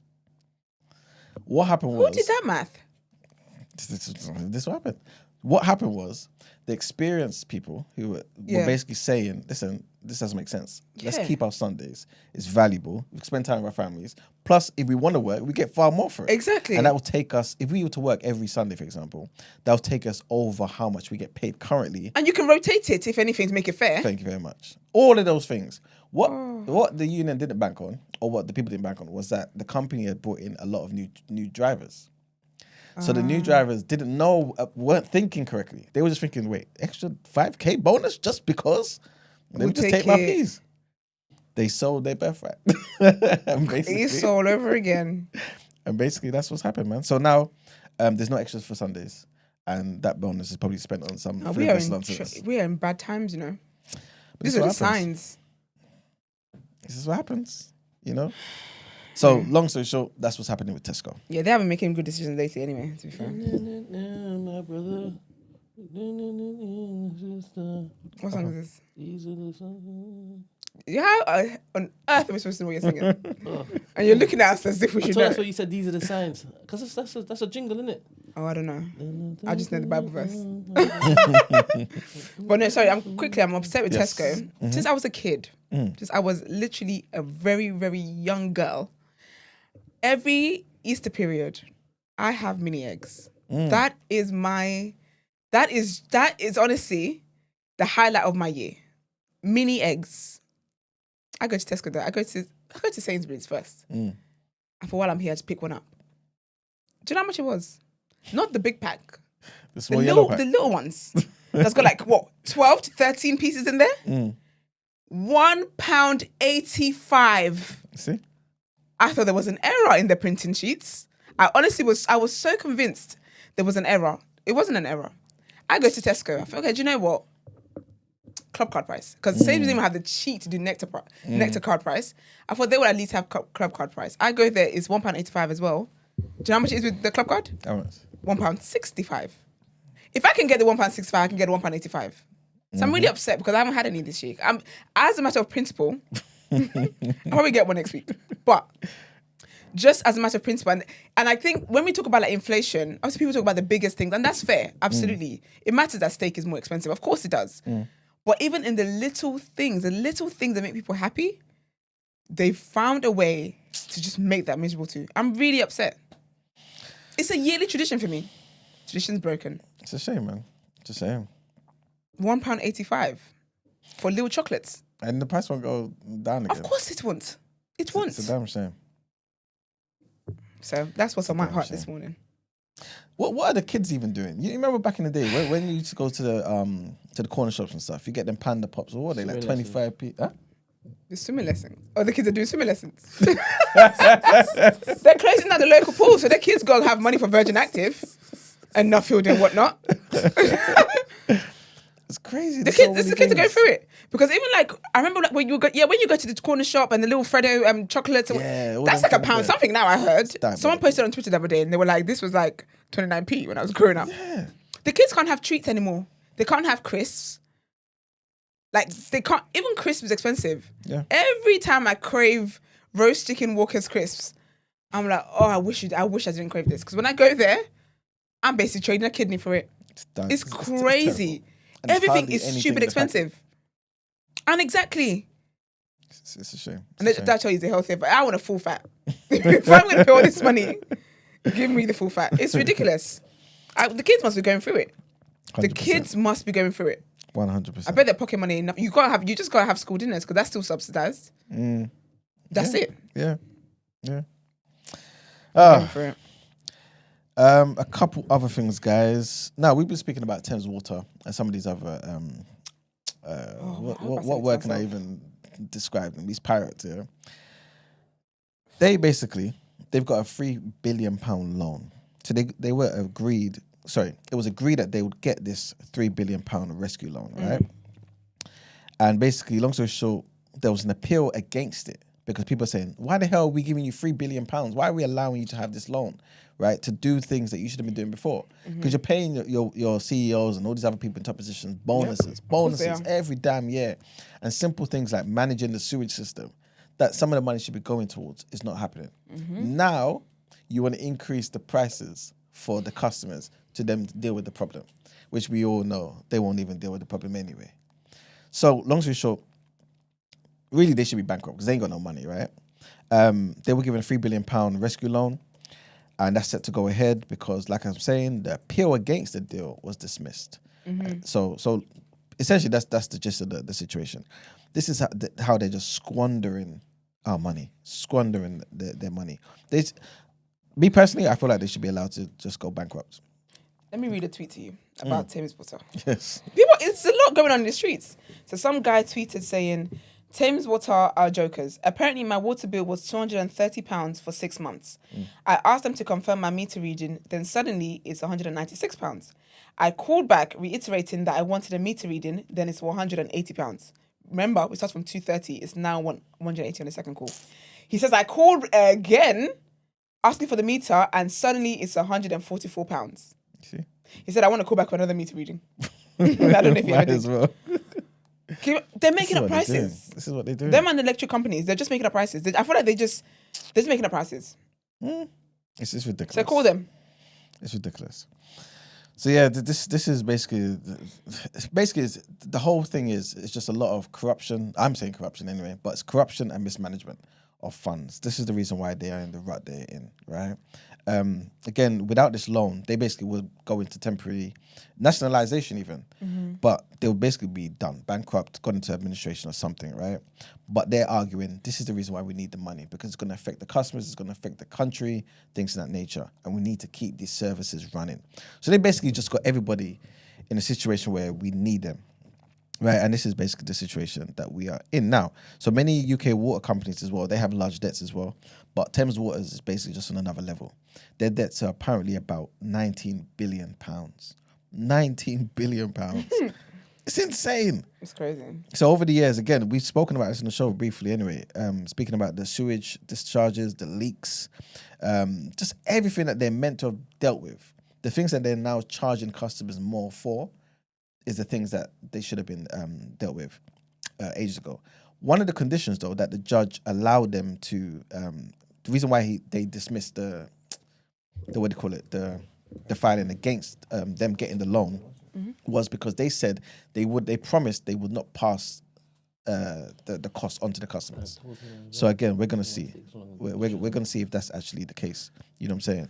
But This is the situation, man. Thames Water customers as well, just to wrap up on the bad news. Sorry to be the bearer of bad news, guys. Thames Water customers are facing a 31% increase in their bills from April. And so what happened on Monday with the whole thing is not going to affect any of that. But that's pretty much it for the People's Journal. All right, let's get into some Asking for a Friend.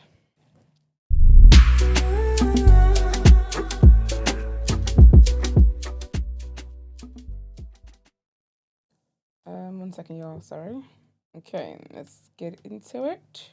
First one is from someone who's 40 years old. Says, yo guys, it's beep. I just saw that email wanted an update. I know my dilemma does sound a bit crazy, but it's so true. My ex-wife got married when we were 18 and it was arranged by our Yoruba parents, but she didn't want to be with me. And I found out that she had been around and then we broke up. She was genuinely a burden on my life. My girlfriend and I have been together for 11 years and 3 kids are mine. I think it's kind of like Stockholm syndrome for me, and I'm super open to going to therapy. As a Yoruba man raised by a single mother, she's always told me to try to do what's best for the kids, and that's part of the reason why I want to go back. Oh, this is a lovely guy that wanted to go back the other day. Yeah, man. Do you know was what? I here for that one? No, I don't believe so. What was happening again? His girlfriend, his wife, he cheated. Did he cheat first? I think he was here with the 5 kids. The one with the 5 kids? Yeah. Oh, and you're saying 3 of them are his? Yeah, 3 of them are his. See, I told you all of them weren't his. Do you know what one of the biggest conspiracies or one of the biggest things that people have been lied to about is that you must stay in toxic relationships and toxic marriages in order to be there for your children. Your children feel this toxicity. Now, your children are going to grow up and have to be going to therapy because you just didn't leave their mother alone when you should have. You can be I feel like you're a better and healthier parent when you don't put your children in situations in unhealthy, unloving homes. That's just my truth. Yeah, but they're not always aggressive or that toxic. Sometimes it's good to stick around for so they grow up in 2-parent households. Yeah, but kids can sense when the parents don't like each other. So it might not be a thing of like, it doesn't have to be like you're fighting each other, whatever the case is. But even in snide remarks, even in like, oh, go and ask your mum, and it's like, oh, mum asked me to ask you. It's like, oh, of course she would. It's like little things like that. Yeah, but is that worse than there's bare people who have trauma growing up and it's like, oh, my dad left us. Like he just left, he just went, and then the dad's not supposed to get on with his life. He goes find a new woman, get a new kid, stay in the yard. Them kind of resentments stay with people. Yeah. I think it might be better to just stay in the yard with the youth them. The woman is cheating though. And then you grow up, maybe you might not learn how to love Sorry, or whatever. What was the woman doing again? Nah, I'm just, maybe I'm... So this is not for this Maybe I'm blending stuff. Because this one, he needs to leave and I don't know if I'm talking about, not this one specifically, but I'm saying... Okay, fair. Okay, you talk about in circumstances where parents... Yeah. I get you. Is it the one? The girl come and embarrassed him, talking about when he gets drunk, he gets really freaky, and then she went and slammed someone or something. Yeah, and is it the one that got beat up by... I don't even know anymore. Because remember, Did he get beat up as well? What day was it? Friday, right? No way, he got beat up too. I said beat up too. I think it was, you know. Let me really embarrass him. We're blending. I think we're Here blending. we are. Let me read it quickly for anyone's watching as well. So, hey guys, hopefully you can help me out. Basically, my girlfriend is really bitter. My girlfriend has always said that the number one thing she can't tolerate is embarrassment from me onto her in the relationship. Just to give you some real quick backstory, me and my girlfriend went out 2 months ago, and just out of coincidence, one of my exes was waiting on the table and came up to us. She was being so weird and straight up said to my girlfriend that make sure he controls his liquor because if he drinks too much, he gets too freaky. I was embarrassed and so was she, and it was so awkward, and my girlfriend has never let me forget how much it embarrassed her. She thought I took her to that restaurant on purpose. She wanted to get back at me, and she did, real bad. She had an affair with one of her boy best friends, and I caught them doing it on the weekend. I was livid and so angry. I didn't hit my wife, but I shouted at her and was vexed, but he punched me. He did. But he punched me as he thought I should step back, and we got in a fight. I can't lie. Yeah, he was in A&E. I can't lie. I had lost the fight. I got weighed in. I just got out of A&E yesterday, but really truly, I just want her back because she's threatening to leave me. She's the best thing that's ever happened to me and my family. She's an amazing mum to our 5 kids as well. I'm going to say that to 3. She's an amazing mum to our 3 kids that we have together. And I'm considering to go to therapy to work things out. I especially would like Iman's Brent, Esther, blah, blah, blah, blah, blah. Shout out to you back, Max. Sorry, so this kind of situation, yeah, you think there's no layering resentment from mummy's boyfriend knocking daddy out? Yeah, no, he could call that one a day. I think call it a day. But you're right, actually. There are situations where parents are able to get on without. But I think it's more, I'm talking about more toxic environments. Like if it's a toxic environment, then it's not the worst thing to leave and raise your children in separate happy homes. But if you are able to do that, then yeah, some people are able to go forth. But you can't, sir. This home that you have, I get it, but I think that I know the problem with that stuff. I think when people break up and then the homes separate, well, it's usually the fathers don't make a big enough effort to be in the kid's life. Yeah, but do you know what I'm saying? Because it's like they leave and then they just go about their business. Yeah. Whereas there's people that grew up where their parents were separated, but their dads have always been in their life. Yeah, you know what I'm trying to say? That consistently, whether it be weekends or whatever, like they're there at all the functions. They're just there, innit? So I think it's probably the circumstances where the men just leave, where it would have the most effect. But I don't think he needs to be there though. Nah, man. As good as she is. But you know what though? Do you know what actually? But what's she good at though? I don't know. He said she was the best thing that ever happened to his life. And his family. Believe me, this better. But you know what because this person can't be the best thing that's happened but to that's the thing. That's what I was going to say. So sometimes when I do it, I put myself in there. It could never... My man's side piece couldn't slap me into A&E and I'm thinking about, like, it just can't work. However, though, because that's the thing with, like, cheating and stuff. Some people have it in their hearts to forgive them. So if he can actually move on, and if she's also willing to do therapy, maybe it was a glitch in the system. If they're both willing to actually do the work to get the marriage back on track, then try and do that. Yeah, that's true. Because if she's open to therapy and she can say, do you know what, actually, what I did was a horrible thing. I should have never put you in that position. I apologize, blah, blah, blah. And he obviously wants her back. If they're actually able to move forward from it, then I say you do. Well, you know that saying that they have no, like, good relationship or good marriage has ever ended because of cheating. Who the hell made that saying now? Where'd you get that from? I say you know that saying as if something we've all heard. I've never heard that. I'm telling you. Can you imagine that? No, I'm telling you, that's a thing. That's a thing. No strong relationship has ever ended because of cheating. I've never heard that. Look like just like one time anyway. Never heard that. And may I never hear it. I didn't even hear what you just said. Okay. But this is a one time for her though. I don't think you'll understand how many things we have to go run through. Sorry. So we go. Sorry, okay, good luck, babes. Good luck. Second one, person's. Oh wow! Oh, so I'm still scrolling. And then you playing with this first thing. Yeah, that's update. my bad.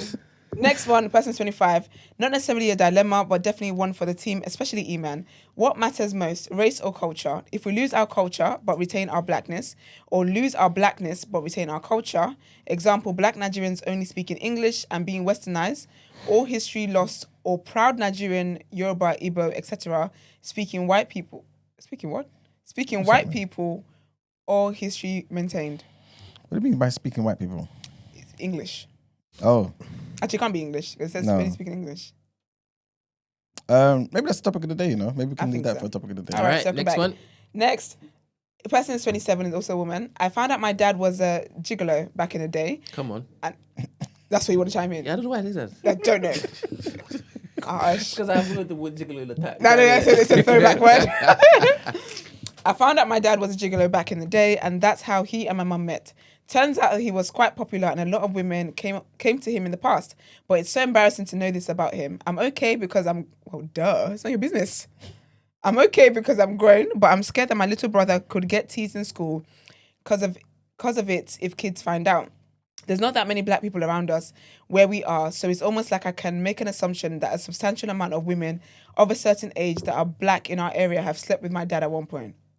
That much? I'm like, I know, it's crazy. I'm like, not even in the neighborhood, what? I'm like 99% sure my dad has slept with a few members of staff at my previous school and at the school my brother is at now. Even some of the mums my dad has been with. It made sense why my dad commutes for work and was always tentative to come to our school plays or pick us up because he's scared that he might get recognized even though he hasn't done what he's done in a long time. Is there anything you could recommend I do to help protect the image our family has? And as a big sibling, protect my younger brother from potential bullying. We live in Bromley, by the way, if you wanted some extra context. What school is that just Bromley? Like a pimp, like a player, or is he actually a gigolo? Like, what's a gigolo? Because I don't think I know the definition anymore. Like a male escort? Like in Bromley? Bromley's quite... Bromley's quite vast. Like, is he just using that as a term of endearment? Like just like Gallus? Or was he like... That is a whore. Well, it's the same thing. But maybe... No, but let's give or take. In my head, I'm thinking it's not an escort, only because the first line. I found out my dad was a gigolo back in the day, but that's how he and my mum met. So was you trying? You know, otherwise you're saying the customer turned to love. Yeah, happens. I think. Well, maybe. Yeah, I wouldn't know. I think maybe they're just using it as a term. He was just a player. Yeah, that's basically just a pimp. Personally, I would say you got to stop sex shaming your dad. His image is not. His image is not. But daddy's hiding from school plays and stuff. He's don't want to be just sex-shamed. assuming that daddy probably just don't care about the stupid No, daddy activity. must have been sleeping with the teachers. Probably. Do you know what it is to risk your kids' school plays and not pick them up from school? But if he's Could be standing sexapades. you protect the image of your family. Your dad's a pimp. Like that's what I'm trying to say. We got to stop these negative connotations on this stuff. Like your dad's in certain circles. Your dad don't make statues for your dad. Do you know what it is? Okay, I think you worrying about protecting your family's image when your dad did not think about that is not. I just feel that's not your responsibility. Respectfully, I think you should worry about your little brother. But there's nothing you can't preempt it. So when the time comes, I think just have a close relationship with him enough that he can tell you stuff.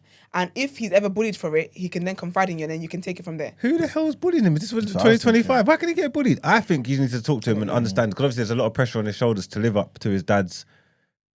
You know what I'm trying to say? I'm gonna let you land the point first. I'm saying, have a conversation with your little brother that don't feel pressure to be a pimp, to be as successful as our dad was. As successful, or even dabble in the profession. You know what? I'm staying out of this one. I barely know what gigolo means. This is crazy. I don't want to say she's exaggerating. Because there's one thing for my school was in Bromley. I can't imagine the surrounding schools knowing that your dad is a hoe. You never know. It's crazy. You never know. But I don't think you can protect your family name. Your dad didn't do it, so you definitely don't stand a chance, respectfully. And I don't think you should take that on as the child in the family. Like it's not your responsibility, unfortunately. And I know it's embarrassing, but I think what you need to do is just build a close relationship with your brother, and then if he's ever bullied for that, then pour life into him and just let him know that you guys are not responsible for your dad's actions, and let people know that ever confront you about it that you're not responsible for your dad's actions. Yeah. Hopefully it never comes up for your brother though. But even if it does, it might also be worth telling your dad that you know he was a hoe and that now he needs to clean up the mess and speak to your brother about it, because that would not be fair. And kids are getting bullied for anything these days, child. So yeah, good luck. Next person is also age 27. Should I take offense if my friends keep making fun of not being in their early 20s with kids? I have 2 and the jokes do hurt, I can't lie. Absolutely do take offense. I hate when people don't read the room. Like there's certain things I would never just say because I'm aware that there might be people in my life who are going through that thing. Personally, do you know what? Actually, don't just tell them you find it offensive. I don't get the question, you know. So basically, she's got 2 kids and she's 27, but her friends keep making fun of not being in the early 20s with kids. It's like, for instance, say like they're always making like, single mother jokes, and their brethren's a single mother, kind of thing. Okay. Like, do you know what I mean? Is that basically? But I think just tell them you find it offensive. Tell them you find it offensive first of all, and just I find it not even offensive. It's insensitive that you guys keep making these jokes when you know my situation is. That's rude as heck. And then if they why are they so insensitive anyway? Just there in front of us talking about, that could never be me. Imagine having to clean up diapers. Oh my gosh, that's crazy. That's crazy. So I think tell them though, because sometimes some people can't read the room, weirdly enough. So I think let them know that you're offended, like you find it insensitive. And if they change towards you, if they keep making those jokes, then cut them off. Those are not friends. Right. Anybody else got anything like that? No, maybe they're jealous, man. To be honest with you, because at a certain time in your life, your hands are gonna be free. You know what I mean? That's the thing about that's the double-edged thing about having kids young. You know that you get to certain and you just get to live your life, and your kids out here running around kids in parks. Yeah, it's true. They're gonna be old parents. And you and your kids are gonna be on TikTok saying who's the mum, who's the daughter. You know what I'm saying? Geriatric babies. Okay, next. Person's 19. My girlfriend's friends hate me, or at least they really dislike me. I know that for sure. I don't think I've done anything, and I've asked my girlfriend if there's an issue, and she says there isn't. They always give me dirty looks in public and are way more warm when they're around others in comparison to me. Is this something to be concerned about? And have you ever disliked one of your partner's friends or been in my situation? How do I handle it? She's definitely telling them your business. So, you get me? I don't know. When you go through things with your partner and you tell people, and then you guys get together with your friends and forgive him. I don't know what you're doing in your spare time, but she's definitely freed up information that they shouldn't be privy to. Because for what reason have they got not to like you? unless it's just glaringly obvious you're not good enough for her or something. I don't know. Or that there might be levels. I don't know. You might be punching the sheet. I don't know what it is, but I feel like maybe she's sharing information. They know more about you than you realize. Mm-hmm. Do you know what you need to do? Typically, people that talk about people, they're not always brave enough to be confronted. So what you need to do is put them in an uncomfortable situation and be like, why do you guys keep laughing every time I'm around? Or why do you guys talk about me like this? Like, what's going on? And just put it out there and see what they say. If they really don't like you for the reason that we've highlighted, they might not. They'll probably be like, oh, because your girlfriend said, or you're low down, whatever the case might be. And you can move on from there. But, yeah. I think people should always be respectful of people's partners, though. Whether you agree with the partnership or not, there's still a level of respect. If I did like my friend's girl, I just wouldn't go around them. I wouldn't be around them. I'm not going to be around them and then be chatting shit or laughing or making snide comments or whatever. I just wouldn't be around you. So maybe you don't be around them either. They're not your friends. I'll question it. What are you doing with this idiot girl, man? But I wouldn't do that in front of her. No. Do you get what I mean? It's like, then also, why are you here anyway? Like, why are you, don't be with them then. It's not like you share friends. She know I didn't like her though. I'm not going to be all friendly. I'm not going to go on my way. I'm going to be all friendly and warm with you. Yeah. And I can't stand you. Could you imagine? Shayla comes to you, hugging Shayla. You're like, hey. Okay, good luck, babes. Next one, person's 38. No, it's not. No, that is. My baby mum's new boyfriend ain't good for my son. You should have stayed in the home. I'm joking. My baby mum's new boyfriend. My baby mum's new boyfriend ain't good for my son. Her choices in men are none of my business. Except for when people say that, but they're once the choice. Yeah, her choices in men are none of my business, and what she does in her private time is none of my concern. However, who and what she's bringing around my children is. True. I've seen this guy, and it genuinely seems like he's such a bad role model, a bad guy and terrible human being, but she's in love with him. He's way younger than her as well. I think he's like 28 and she's 37. I know this sort of sounds similar to the Halle Bailey and DDG drama, but I'm not complaining about seeing my children more. It's more about the mother of my children and the men she chooses to surround herself with. What steps do you advise I take before I take legal action, which I really don't want to do? Love to hear Margs and Iman as they have kids, but all your input would be valid. Ta-ra! It's ta-ta. It's ta-ta. Oh, that's a tough one because she really loves him, boy. Because you know, girl do foolishness sake of love. You know what I'm saying? And she'll fight you for him. So if she really loves him, it's really tough. I don't know what to do. I don't know. Because is there any way he can sabotage the relationship? I think just have why about having a conversation with her? No, but she's not going to listen. Yeah, but if he does have to go to court eventually, they're going to ask you what steps you took in your private time. Sometimes the other person might not listen to you, but it's for you to tick boxes that you've done everything that you could do in your power. Do you get what I mean? Because if you go to court now and then the judge is like, okay, did you ever speak to her about it? No. What did you do? I wrote into TDA. That's not going to help you. Speak to her about it. Do you know what I mean? And if you have a relationship with her mom or someone that's close or whatever the case might be that's close to her, have a conversation with them about it as well. If it's about your child, I don't understand why you can't do the best that you need to do for your child. Tick the boxes. Let it be on record that you had that conversation with her. Do you get what I mean? And also, when you say the person's not good for them, what have you seen him do? So how has it impacted your child? He's probably like a shotter or something. How do you know that? I mean, if he's a shotter, you know. If he's like a roadman, like you would know. Come on, let's have it right. And that's stereotypes. Yeah, but sometimes stereotypes are fitting, right? Okay. Like he would know. If he was an upstanding citizen, hardworking 9 to 5, that wouldn't be a bad role model. What could he be doing? That's Ghost. A bad.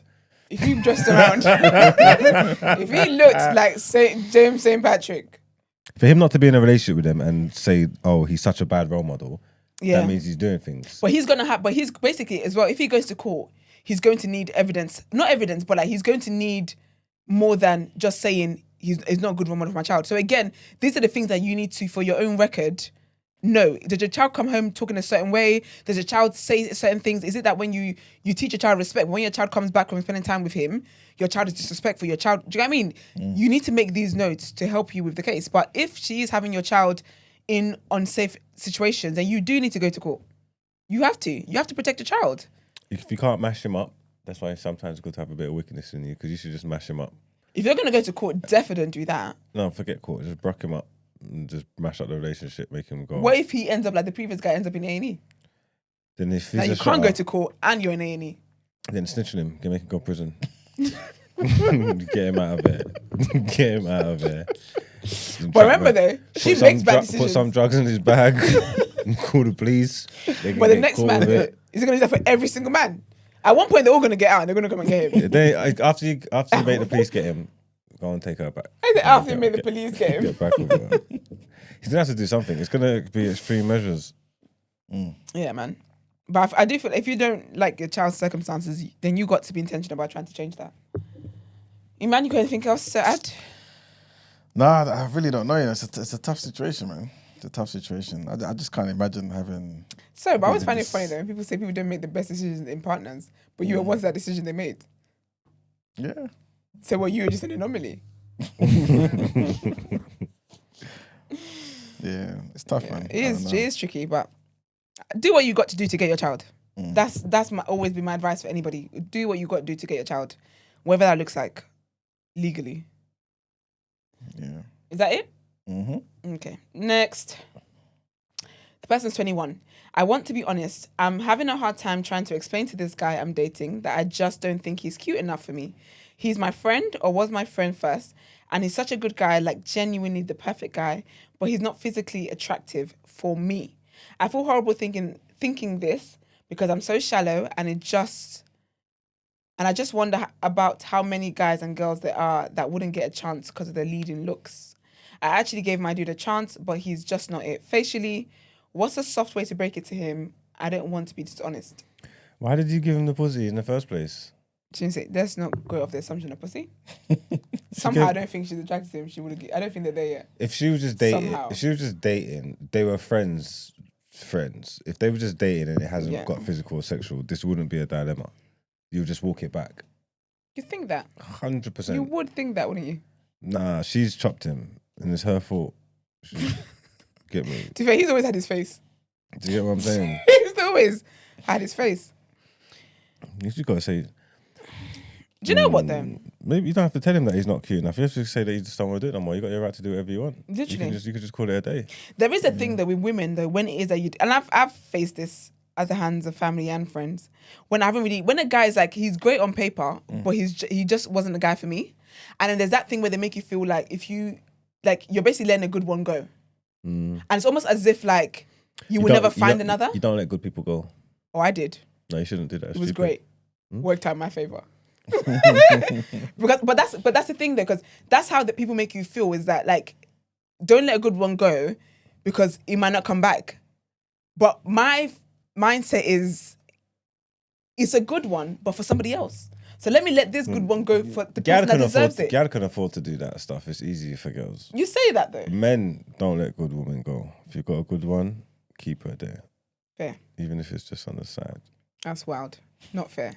I think if you're not attracted to him, I do know people that were not initially attracted to their partners, and now they're literally the happiest, and they love the person now more than the person loves them. What, like prearranged marriages thing? No, like, so a guy moved to them or whatever, and at first they weren't really feeling him. They didn't think he was like, they just didn't feel like he was their type. Women always feel like they have a type. That type is what's led you to hell so many times. But anyway, they weren't as attracted to him initially, and then they kept getting to know each other, and then now, my man.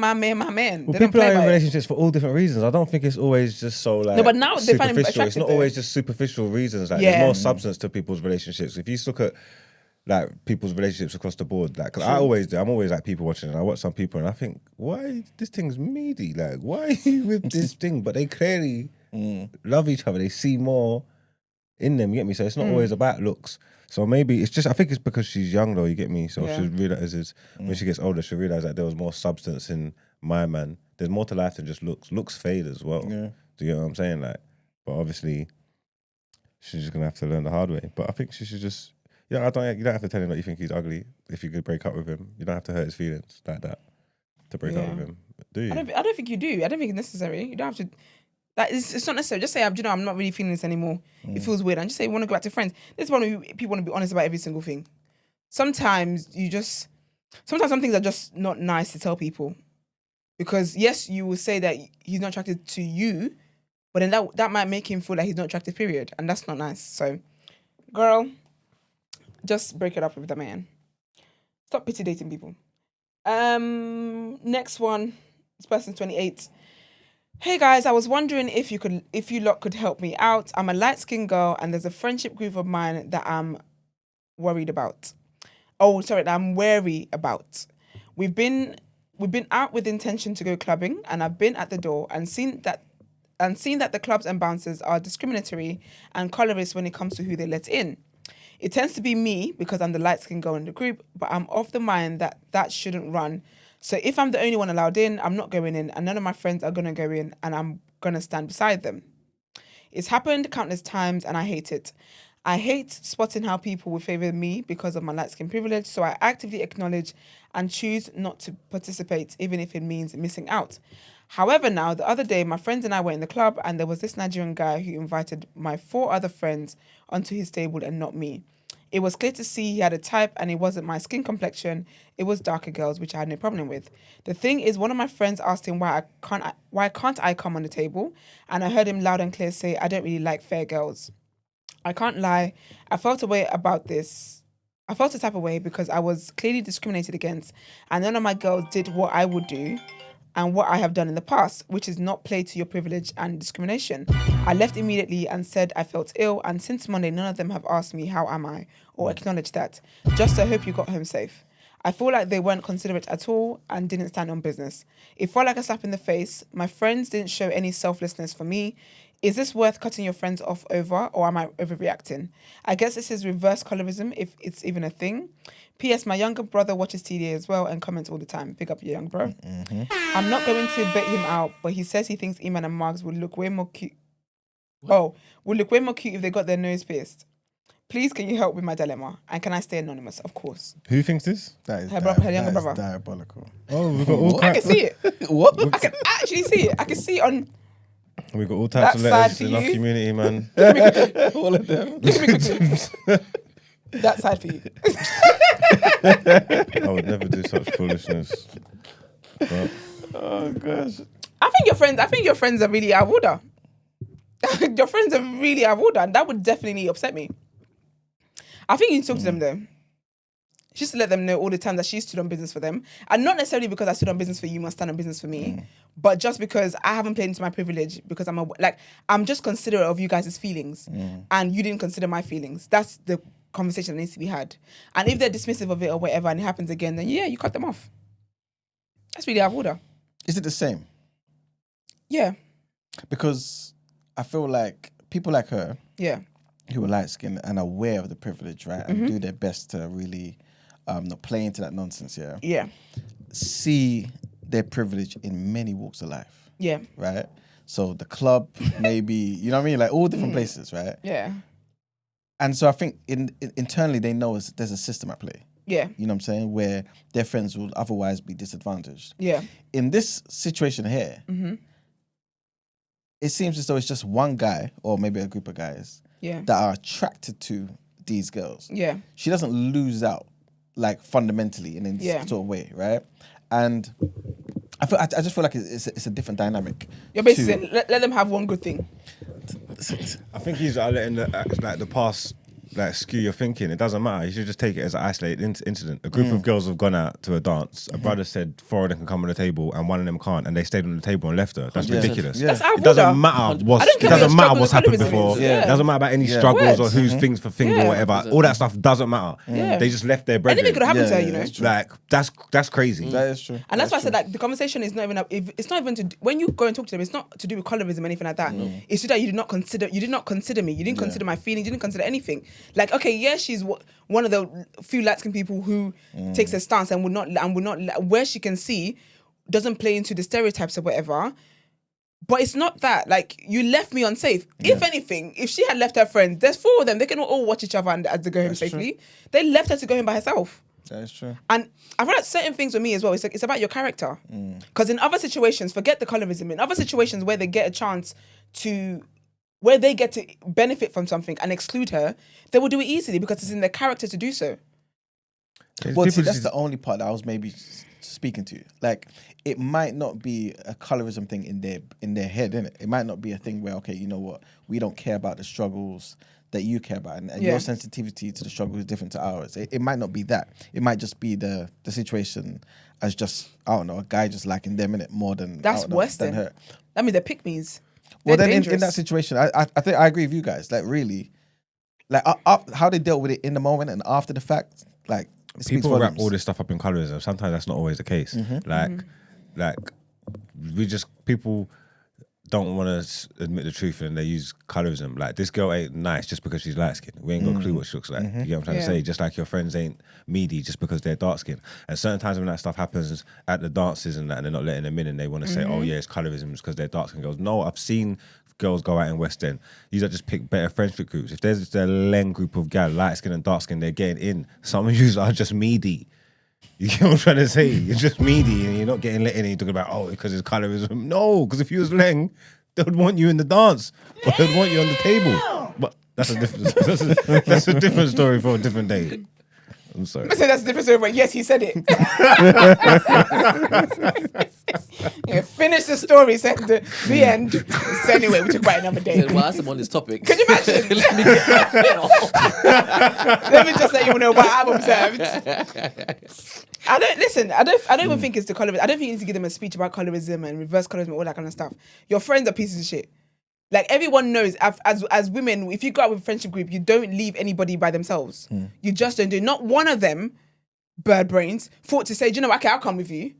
I'll make sure you're okay. And all that as well. So let's even remove the colorism thing. Like what you've said, where they're not seeing the issues or whatever. It's just because the guy likes them. That's even more embarrassing. I wish it was because they wanted to pay back for colorism. That would have been better to swallow. Yeah, girl. I think have a conversation with them and let them know that you find that very insensitive.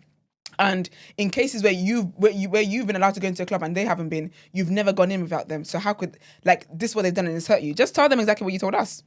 And then if they're dismissive of it and they start acting a certain way about it, then you got to find new friends. But yeah, I want to. Okay. Last one. Sorry, it took my breath away. All right, last one, age 26. Take my breath away. What? Sorry, what was that? Nothing. You're not good at humming. I never know what you're humming. Take my breath away. Oh, fair. Okay, I know that one. Yeah. Okay, so this person's age 26 and is a woman. Hi guys, I hope you're all well. Apologies if this is a bit lengthy, but you did say give as much context, please. So here it goes. You hear that, Brent? So for my whole life, it has always been just my mum and I. We have been inseparable, and the only time we were ever apart was the 3 years that I was in uni. After uni, I started working and still stayed at home. All my friends live in different cities, so I hardly see them, and I have an aunt and 3 cousins that live close by. My mum and I hardly had any fights or disagreements until last year. I have dated here and there in the past, but have never really let my mum in on it. Early last year, I got into a relationship and I let my mum in on it, but now I regret it so much. I let my mum in on it because this is a relationship I wanted to take seriously and because I still live in a house. I didn't want to be sneaking in and out and all that stuff because honestly, I'm too grown for that. I thought her knowing would just make my life easier, but instead it's done the opposite. She has made it clear she does not like my boyfriend because she believes he's not good enough for me and would not be able to support me should this get marriage serious. Whenever I left the house, we would be okay and in good terms, but the moment I come back, you can literally feel the tension in the room. She would be giving me one-word answers and stuff. I thought this was just about my boyfriend until I started spending more time with my cousin and I was receiving the same energy from my mum. We had fights about this a couple of times and have gone days without talking to each other, and we would just gradually start talking and being cordial again without ever addressing anything. One day I was like, enough is enough. I confronted her and asked her what the issue was, if she wanted me to be all alone all the time, because whenever I hang out with other people, she gets upset. What's funny is she's okay with me planning to go for weekends away and doing who knows what with my high school and uni friends in other cities, but draws the line when I have an afternoon, evening outing with my boyfriend or cousin. During the confrontation, she basically said to me that she doesn't think I'm on the same level as my cousin and boyfriend and should want better for myself. Anyway, we rehashed things, talked it out, and I legit thought we were okay when it comes to that. When 2025 started, she moved away to another city that is a 10-hour drive away, or 5-hour drive and 2-hour flight away.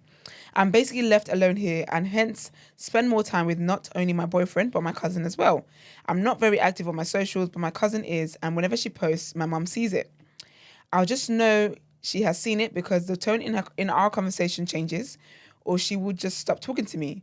Most recently, she made a comment saying, "Oh, so when you're with your crew, you don't want to talk to me," just because I replied to a text she sent me at 2 p.m. at around 5:30 p.m. on the same day. I was honestly defeated. I just left her. She's not talking to me as usual, and honestly, I couldn't be bothered either. I really love my mum, but I hate that she does this to me. Maybe when she was still here, she felt lonely when I was spending more time away from home, even though she said she didn't, but she's not even here and she's still acting like this. I really don't know what to do. I called her yesterday to confront her again, but maybe it's a good thing she didn't answer because I was so upset and might have said things I would regret. Please help. How do I approach this? I need all of your opinions. Sorry this is so long. And again, you did say give context. If you have any questions, I'll be listening in, so I'll give real-time context. Thanks. That's quite sad. Yeah, man. Well, I was worried because at first I thought her mum was chopping the boyfriend. It's just so bad. I thought maybe mum liked the boyfriend or someone she knew him from another life. She was moving strange, but then when it was the cousin and all that, it's like, oh no, this is just her style. She just classist. She's got to. So she's saying they've just been together the whole time. Just like she's a crutch or something. She's treating her like she's her brethren, and she don't want to share her. So yeah, but I think that the mum is just worried about the next transition of your life, man. I think that's what it is, man. You're about to spread your wings and leave, innit? She at least knew when you were going uni, you're going uni. It's just uni. You're just going there to study, and I don't know, maybe you could use your degree to get a job but still be with your mum. You know what I'm saying? So there's no real change there. But I think now that you got a boyfriend and she's seen that it's serious, and maybe there's certain things about your cousin as well that kind of speak to you being more independent as well. I don't know if your cousin's got a boyfriend as well, or if your cousin's just one of those free sort of people who just kind of just enjoy themselves out there and kind of separate from their parents as well. I don't know. But there's something that I think is happening in your life that's making her think this is just, you're about to leave her, basically. That's what I think. But she hasn't got no replacement. It's like she sounds like she's a single woman, isn't it? Mm-hmm. Maybe if she had a boyfriend, it would be different, or something to focus her time on, then it'd be different. But I don't know how you help your mum get a boyfriend. I don't know. Yeah, it's sad. I don't think you can make her. I don't think you can force her like onto Hinge or something. Yeah. That's not gonna work.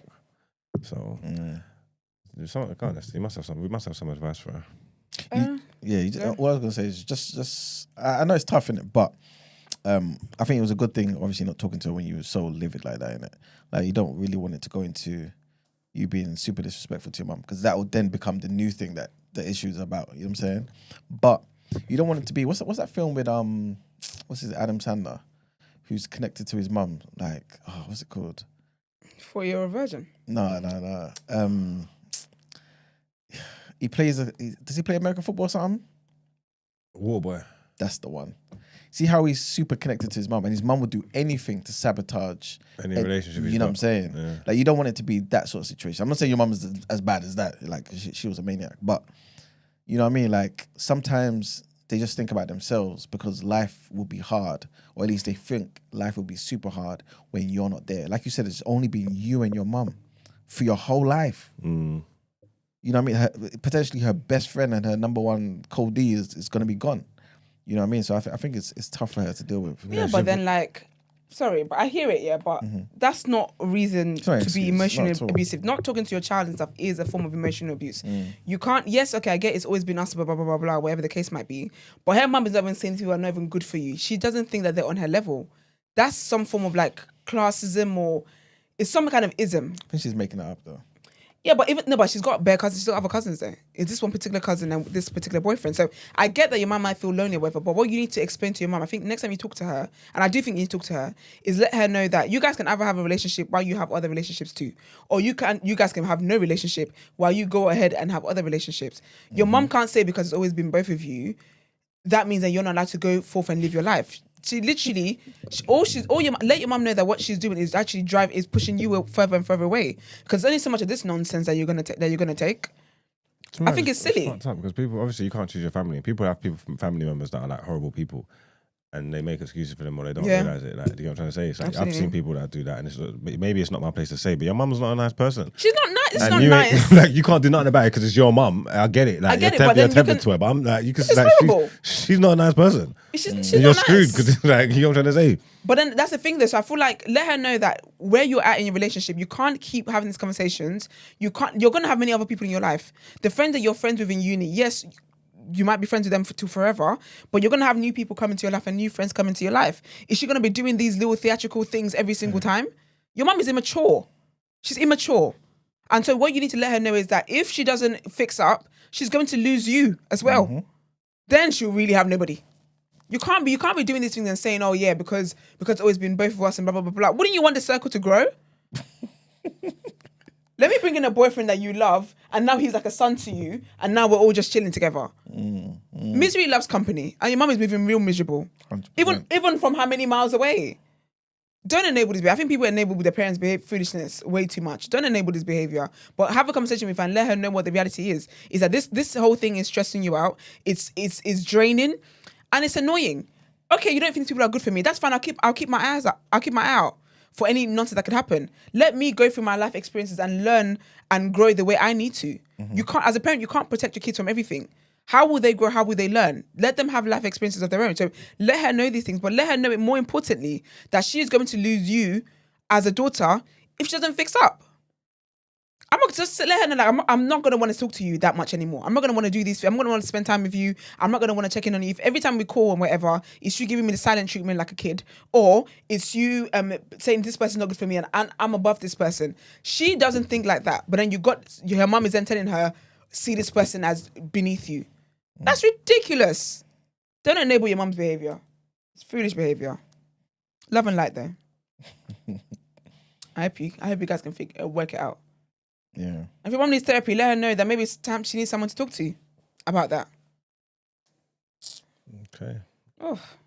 Anyway, all the best, everybody. Thanks for writing in. Mm-hmm. Let's do our last headlines. Yeah.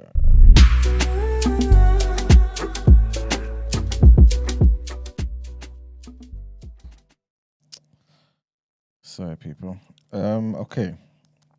So, our last set of headlines. Almost 42,000 asylum seekers are waiting for an appeal hearing after the Home Office rejected their initial claims, according to analysis of official figures. The Refugee Council said that the number is a 5-fold increase in 2 years, and the government risks simply moving the asylum crisis from one part of the system to another, with almost 40,000 migrants still housed in hotels. The Home Office said it had doubled the number of asylum seekers receiving an initial decision on their claim and allocated funding for more sitting court days. A spokesperson said that the government remains determined to end the use of asylum hotels over time and cut the unacceptably high costs of accommodation. The Refugee Council said that more asylum seekers' claims are being refused due to legislation introduced by the previous Conservative government, which made it harder to prove genuine refugee status. Many of those rejected are thought likely to be appealing the decision. Currently, Afghans make up the highest nationality accommodating hotels, and those arriving by small boats in the last 2 years. Next headline, and big trigger warning on this one, people.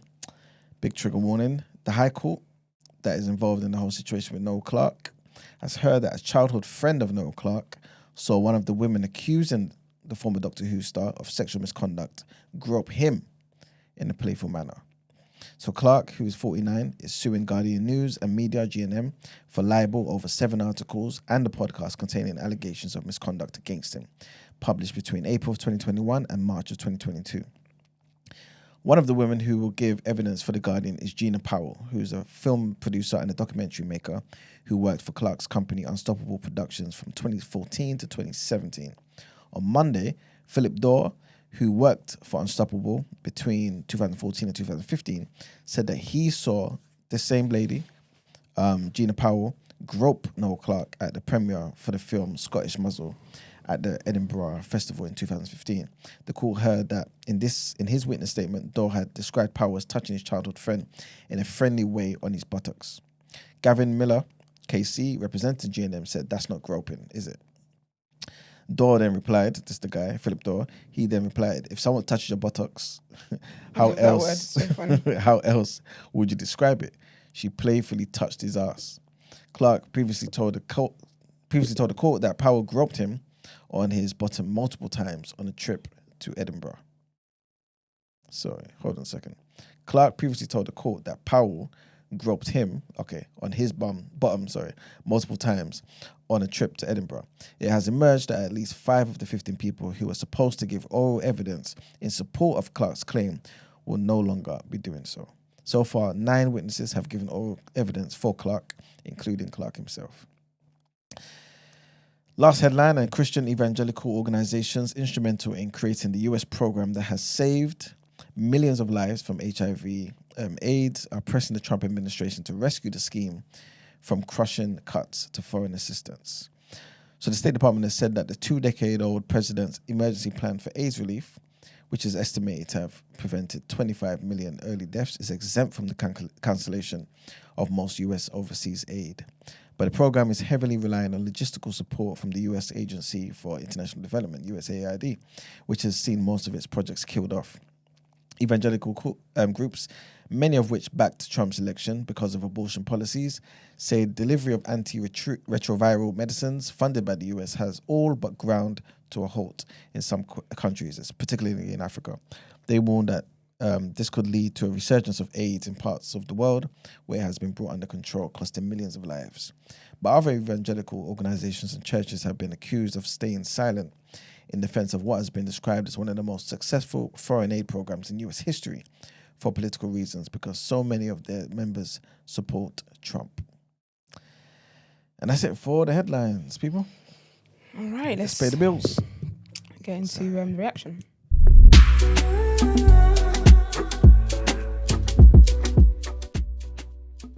Can you do it and talk at the same time?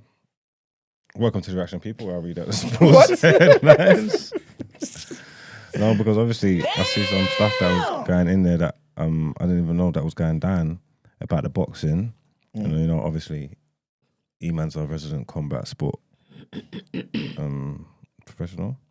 Who have you got winning out of Ben and the other fella?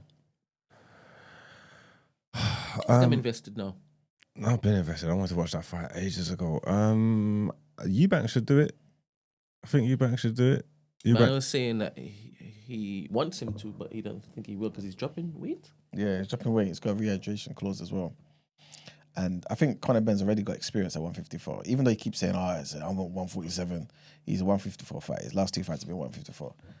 So, I don't know. And I feel like he's But Eubanks is more seasoned, though, isn't it? I know the weight. I get what you're saying. But Eubanks probably is the better fighter, isn't it? Yeah, 100%. Is it 100%? I think so, yeah. The Conor Ben ain't proved nothing. Yeah, Eubanks had 37 fights? Something like that? Conor Ben's had a handful? Obviously, there's emotions and stuff involved, but forget all that. If I was, I would expect Eubank to win it. You know what I'm trying to say? I'm hoping for a good fight, and obviously, if it goes differently, that's going to add to the entertainment, so it'll be good. So he said he's going to retire if he loses. Who, Eubank? Yeah, that's what he said on Piers Morgan. You should be getting ready to retire anyway, man. I think Eubank should do it. Okay, but we'll see. Hope he does. Did Okoli? It says Lawrence Okoli withdraws from the Iraq war fight. Yeah, man. I was looking forward to that one as well. Same. Okoli has withdrawn from his scheduled April 5th heavyweight fight against Richard Riakporhe due to an unspecific injury. Okoli's trainer Joe Gallagher expressed disappointment, stating Okoli was in excellent shape before the injury. The fight was to be the chief support bout for the Joyce Dillian White heavyweight title fight, which was also affected by White's withdrawal due to a finger injury. They said they're killing us. Yeah, he's looking for a summer return. I see Okoli post something on his Instagram with my man in like some leather gear and stuff. Have you seen it? No. I've not seen it, you know. And he's like the they not like us kind of thing. One second, people, because I don't know if I can get this up, but I want E-Man to see it. Let me see if maybe he took it down because the fight's done. No. Oh no, it's not like he must have been doing a some type of video shoot, but he's got the leather hot pants on. That's crazy. That's crazy.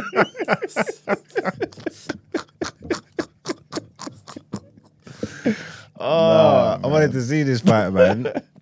I'm pissed he's withdrew, man. Injuries, they're killing us, man. The boxing world's crazy. The whole card's messed up now, you know. Because remember, Dillian White pulled out first against Joe Joyce. That was meant to be the main event on that same card. It was the first card that Frank Warren was doing with DAZN. So is it done now then? Because no, they just changed up people. So no one ain't gonna want to watch that shit though. It's a shame. It's a shame. To be fair, Joe Joyce is fighting a good competitor though. I would have preferred obviously Dillian White, but.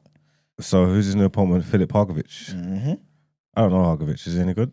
Yeah. Remember that fight with he fought with Dubois on one of the Riyadh cards.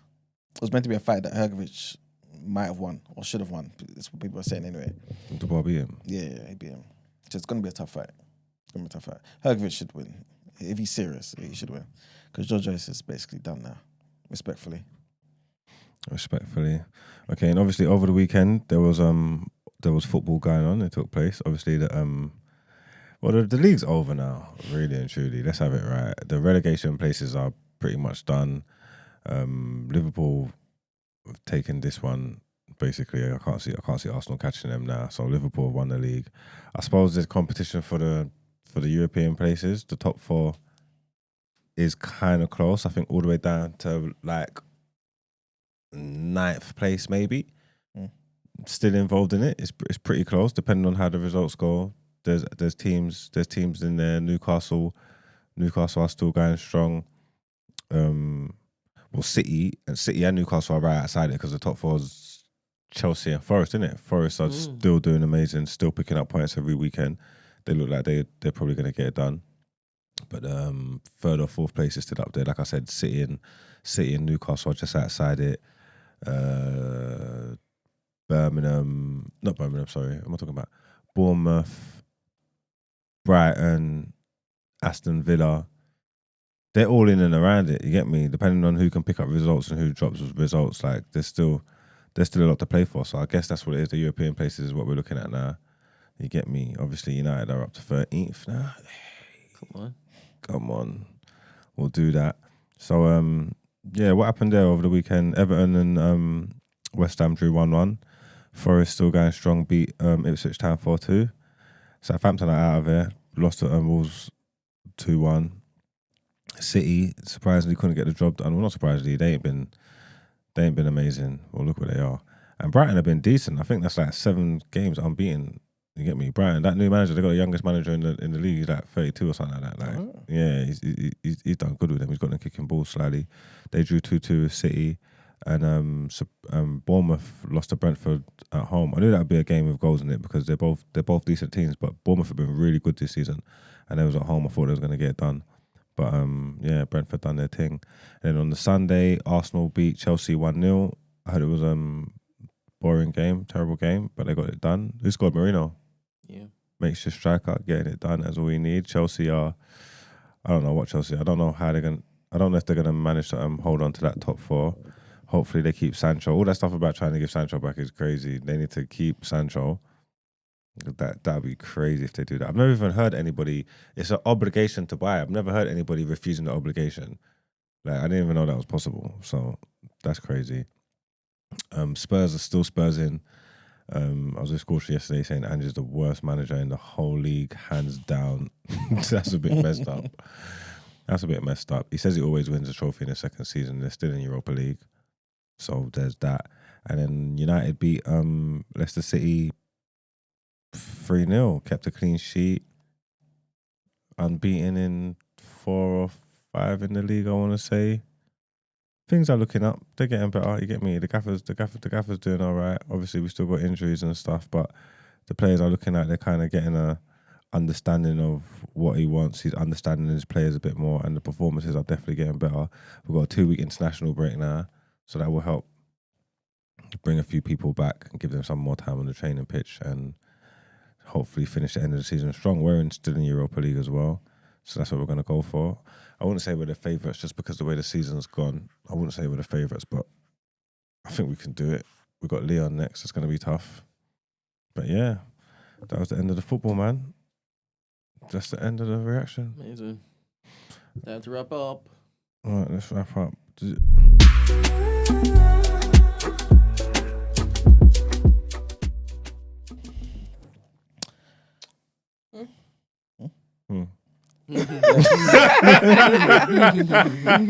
And subscribe to the channel. That's my contribution. You know what? I did want to bring something to everyone's attention. Yeah, big up 90s babies. They're one of the mobiles, isn't it? Yes. Big them up, man. You know what I'm saying? I didn't know they've been doing it for years and years. It's like 11 years. Yeah, 11 years. Yeah, something like that, yeah. But podding. I think it's like 2016. There's some of the OGs in this thing. 11 years, that matters. I didn't know it was that 9 long, years. I think it's even more than that. It might be, yeah. It's over 10. Yeah, big up them. Crazy, big up them, man. I wanted to bring attention to the fact that they're working with the ACLT. Nice. Basically in with the blood donation thing that they're doing. Yeah, it's called the Blood Drive Late. Yeah. Oh yes. Yeah. So I just wanted to make everyone aware of it, man. This is a way for us to support the community. You know, there's certain things that predominantly affect us, innit? And so it requires blood from us. You know what I mean? To donate so we can save lives in our community. And basically, I'm just reading from their Instagram. They've linked up with them to bring Blood Drive Late. It's going to be a night of music. It's going to be games. It's going to be a good vibe. All of that while you're making a life-saving impact. You know what I'm saying? So if you can make it, go down there. It's going to be in Brixton, the Brixton Blood Donation Centre on Wednesday, next Wednesday, the 26th. Sorry, not tomorrow, next week Wednesday the 26th of March from 6 p.m. to 9 p.m. There's a link. I'm going to ask Brent to put it up. Or just go to 90s Babies Instagram anyway. And you'll see it in their bio. But you have to basically book an appointment slot. So you don't just turn up there. Like You have to actually go by certain times, innit? Because obviously it's a whole procedure and all that sort of stuff, innit? So yeah, man, let's support, man. Big up the ACLT. Big up the nice babies each and every time, man. There's obviously all that toxic masculinity out there, but like, them man are putting out a good wholesome product. They really are, man. 3 black brothers doing well, doing Married, good for the community. They're 100%. married. Kids. I wouldn't want to be in that situation. No, it's just so much pressure to be good men. Like, they ain't got no, like they can't falter. Men are funny. Do you know why men are funny? No, they live stream. I'm just saying they got to stay on That's how code. they not because of the women in the house and the kids they've got. I'm just saying there's pressure to be good every day. You know what I'm saying? Nice baby are in the chat. I couldn't do it. Big Big up. They're my guys still. 100%. I need to go back on there. It's been a while. Listen, big up nice baby every single time. Yeah, man. 10 So, years is no again, joke. Yeah, so next week, Wednesday, 26th of Nice. March, go to their page. You can see a link there. Big up the ACLT, the African Caribbean Leukemia Trust. Wonderful. I'm speaking to them right now. Hopefully, you're going to get them on the show, man. Nice. Talk about all the good work they do. And just raise more awareness, man. Yeah. Because there is really a big lack of black donors, man. Yeah, when I've it been comes trying to give blood for a minute Yeah, now. man. But the very first time when I signed up, the woman looked at me like I needed some blood. She did some testing. She looked at me like, she gave me leaflets. I left there with leaflets. But then ever since, I am signed up and they do call me, but I keep going to Nigeria. So I have to be 6 months before I can do it. Okay. And I don't wait 6 months before I go again. So, but if you can, please get up and is it register, isn't it? Yeah, register first and get then your appointment. get an appointment and show up and please give blood. Yeah, man. Also, big up Ed. Ed just said that Fred's wife, Yasmin, also set up a page to donate to an epilepsy charity. Yes, I saw the episode. So he's going to post that in a Discord and whatnot. Nice. So big up you guys, man. Thank you all. Thank you very much. But yes, it's been a good show, man. Thank you guys for tuning in. You know what I'm saying? Telling Peace us out, off. man. We're here. We're here tomorrow as well. Yeah, see you in the Are we here morning. tomorrow? And Thursday and Friday? What What insults might come my way? giggle was that? What the Never hell? mind, my Because bad. something just happened just now, innit? So we're not here tomorrow. I'm not saying that just yet. No, They're gonna cook to be your honest, ass. I'm gonna be able to explain all of this, and you'll On kinda Thursday. understand. No, not on Thursday. No. All right, no, guys. no. See you next Tuesday. No, don't do that. God damn it. Yeah. We'll be here tomorrow. It will just be very quick. Yeah, give you a 30-minute read the headlines. Good morning, goodbye. But no, Don't worry, please. I'll explain everything like once I can in it. But bloody hell, it's been such a chaotic beginning of the year. Such a chaotic. But I did see that at the top of the year, didn't I? Yeah, but that person didn't tune to the episode. They missed that one. It's all for a good cause, man. Exactly. Please follow us though on socials the day after TNB. Also subscribe to our page, our video All of you that have burners, use the burner to subscribe. Use your burner for good things.